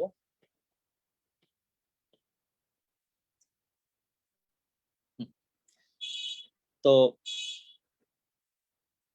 স্থির প্রসঙ্গ কাঠামোতে একটা লোক দেখলো যে এই স্থান আর এই স্থান, এই স্থানের মধ্যবর্তী দূরত্ব হচ্ছে ডেল এক্স। ডেল এক্স দূরত্বে দুইটা ঘটনা একই সময়ে ঘটলো, ডেল টি ইকুয়াল টু 0। ঠিক আছে, মানে এই দেখলো যে দুইটা ঘটনা একই সময়ে ঘটতেছে, দুইটা ঘটনার স্থানের মধ্যবর্তী দূরত্ব হচ্ছে কি বলে হচ্ছে যে ডেল এক্স। ঠিক আছে, সে দেখলো এটা। এখন তোমাকে প্রশ্ন করা হলো যে এই এক্স এস ড্যাশ প্রসঙ্গ কাঠামোতে অবস্থিত কোন একটা লোক এই যে ঘটনাটা সে তো একই সাথে ঘটতে দেখেছে, সেও কি একই সাথে ঘটতে দেখবে? এটা হচ্ছে তোমার প্রশ্ন। ঠিক আছে, এরকমও হতে পারে। চলো আমরা এরকম একটা ম্যাথ করি। তো লিখে নাও ম্যাথটা। হচ্ছে যে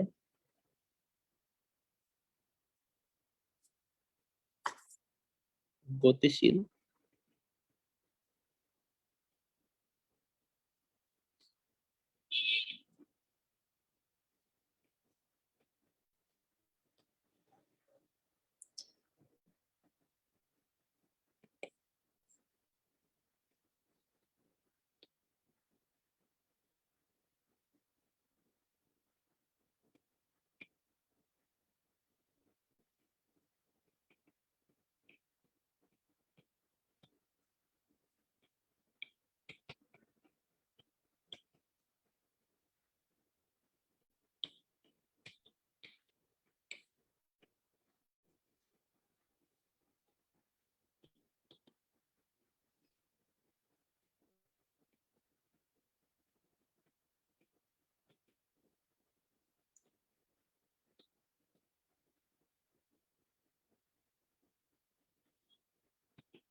তাহলে এই হচ্ছে আমাদের প্রশ্ন।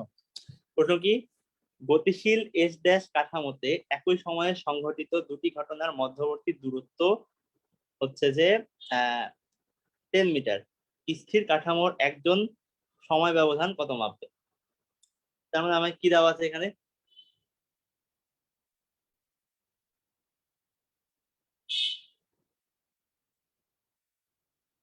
এখানে আমার, আচ্ছা তাহলে এখানে এই ম্যাথটা আমরা করি। এই ম্যাথটা লক্ষ্য করো যে বলছে যে এস ড্যাশ কাঠামোতে একই সময় দুটি ঘটনা ঘটতে দেখবে। তার মানে এস ড্যাশ কাঠামোতে যদি আমার মনে করো টি ড্যাশ ওয়ান আর টি ড্যাশ টু, ঠিক আছে, ঘটনা শুরু হলো এই সময়ে আর ঘটনা শেষ হলো এই সময়ে, তো এই দুটো সময়ের ব্যবধান কত? 0, কারণ একই সময়ে ঘটতে দেখেছে। ঠিক আছে, আর কি বলা আছে? আর বলা আছে যে x2 dash minus x1 dash is equal two 10। মানে কি, তাদের এই গতিশীল প্রসঙ্গ কাঠামোর সাপেক্ষে তাদের মধ্যবর্তী দূরত্ব হচ্ছে এত, মধ্যবর্তী দূরত্ব 10 মিটার। এর অর্থটাই হচ্ছে যে একটা বস্তু স্থানাঙ্ক যদি x2 হয় আর একটা যদি x1 হয়, তাহলে x2 minus x1 is equal to হবে হচ্ছে 10 মিটার। এটা তোমার প্রশ্নে দেওয়া আছে। এখন তোমাকে বের করতে বলেছে কি, বের করতে বলেছে যে t2 minus t1, t2 minus t1। আচ্ছা, এখানে t2 দিয়ে করি তাহলে আমার সুবিধা হবে। t1 t2 t1, হ্যাঁ। এখন বের করতে হবে t2 মাইনাস t1 সমান সমান হোয়াট। এটা হচ্ছে আমাদের প্রশ্ন। ঠিক আছে, খুবই সহজ, আশা করি দেখেই বুঝতে পারতেছো, সবই দেওয়া আছে। t1 বের করবা, t2 বের করবা, দুইটা বিয়োগ করে দিবে, হয়ে যাবে। তো দেখো আমাদের t এর সূত্র কি ছিল, আমাদের t এর সূত্র কি ছিল, t ইজ ইকুয়াল টু ছিল হচ্ছে t dash plus vx by c square divided by root over 1 minus v square divided by c square. আমাদের এটা ছিল না, যদি এটা থাকে তাহলে আমি এখান থেকে t2 সমান সমান কি লিখতে পারি, t2 ইজ ইকুয়াল টু লিখতে পারি t1 ড্যাশ সরি t2 তো t2 dash minus vx2 dash vx2 dash. আচ্ছা, এখানে আমাদের ড্যাশ দিতে ভুলে গেছি, হ্যাঁ, x2 dash divided by c square divided by root over 1 minus v square by c square. এটা হলো t2। তাহলে আমাদের t1 কি হবে, অনুরূপ ভাবে t1 ইজ ইকুয়াল টু আমরা লিখতে পারি t1 dash minus vx1 dash divided by c square divided by root over 1 minus v square divided by c square. ঠিক আছে, তাহলে এখন আমি বের করব হচ্ছে t2 minus t1। t2 minus t1 আমি আমাকে এটাই বের করতে বলছে। আচ্ছা, প্রশ্নটা কি বুঝতে পেরেছো তোমরা? একটু আমাকে রেসপন্স করলে সুবিধা হয়, একটু দেখো তো যে প্রশ্নটা বুঝতে পারছি কিনা। প্রশ্নটা বোঝাই হচ্ছে আসল ব্যাপার।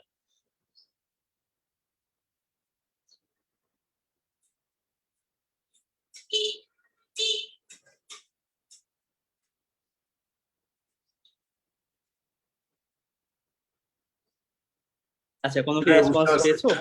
জি ভাই, বুঝতে পারছি। আচ্ছা, ঠিক আছে, তাহলে আমাকে টি টু মাইনাস টি1 বের করতে হবে। তো দেখো টি টু মাইনাস টি1 মানে হচ্ছে আমি এইটা থেকে এইটা বিয়োগ করব। তো নিচে যেহেতু সেম আছে, দুইটা লসাগু আমার এটাই হবে, সেম না থাকলে সমস্যা হইতো।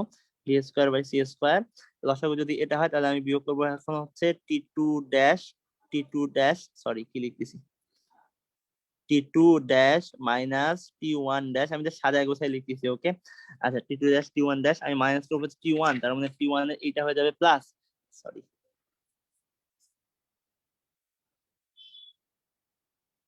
হচ্ছে প্লাস,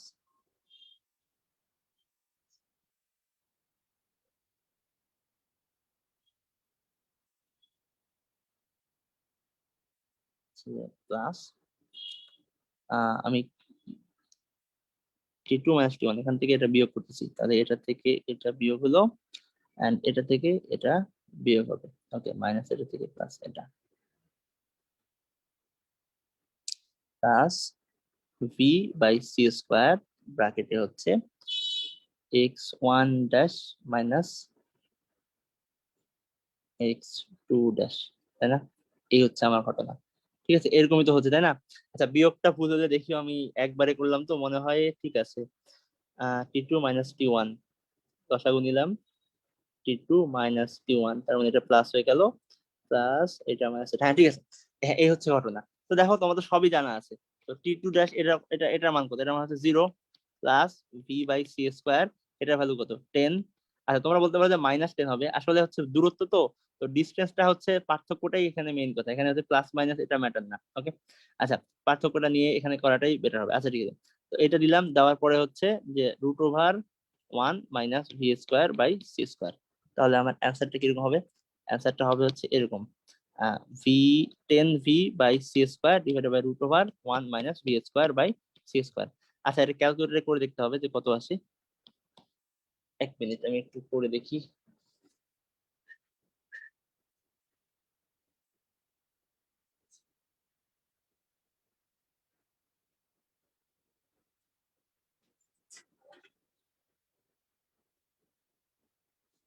আচ্ছা, 10v, আমাদের ভি কত দেওয়া আছে, মানে এটা করলে আর কি বের হয়ে যাবে। আমি জাস্ট এটা দেখাচ্ছি এই কারণে যে দেখো মানটা কত বাস্তব আসবে। ভি এর মানটা হচ্ছে আমার 1.8 into 10 to the power 8 divided by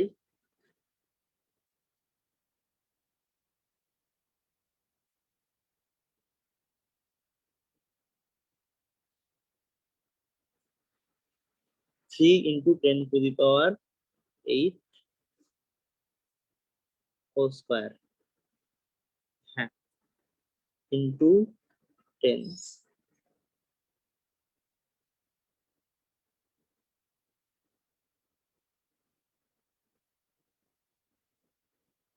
divided by root over 1 minus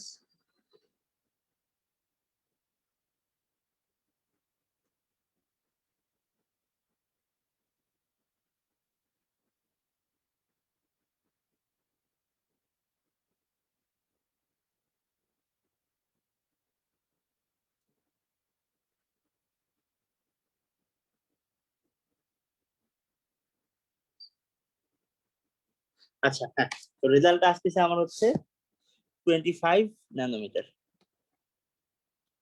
25 nanometre, ঠিক আছে, 25 sorry nano second, 25 nano second, ঠিক আছে। তো রেজাল্ট আসছে আমার 25 ন্যানো সেকেন্ড। তো তোমরা একটু করে দেখিও, ঠিক আছে, এরকমই আসতেছে, এরকম মানে আসছে actually into 10 to the power -8 second, ঠিক আছে। তো 10 25 into 10 to the power -8 second মানে হচ্ছে 25 ন্যানো সেকেন্ড, 25 ন্যানো সেকেন্ড, এটা হচ্ছে অ্যান্সার। তো দেখো তাহলে আমার জিনিসটা সহজ না, যে এই কি বলে স্থির এস দাস কাঠামোতে যে যে কাজটা একই সময় ঘটতে দেখবে, স্থির কাঠামোর সাপেক্ষে কাজটা দেখবে 25 ন্যানো সেকেন্ড আগে পড়ে। তো এটা অবশ্যই বাস্তব না? অবশ্যই বাস্তব, কারণ এরকমই হয়, আমরা আসলে এত কম বেশি হয় যে আমরা চোখে ধরতে পারি না, কিন্তু আসলে কিন্তু এরকম কম বেশি হয়, ঠিক আছে। এই হচ্ছে ঘটনা। আচ্ছা ঠিক আছে, তাহলে আজকে এই পর্যন্ত থাক, সামনের দিন আরো কি বলে ম্যাথ করব, ম্যাথ করার পরে আমরা সামনে আরো ইনশাল্লাহ করব। তোমরা একটু প্রিপারেশন নিয়ে আসিও 2 ঘন্টার জন্য, ঠিক আছে, আর 2 ঘন্টা না হলেও সামনের দিন দেখি কোন টাইমে করা যায়, ঠিক আছে। আচ্ছা তাহলে আজকে এই পর্যন্ত থাক। ভাই একটা কোয়েশ্চেন ছিল একজনের। হ্যাঁ বলো।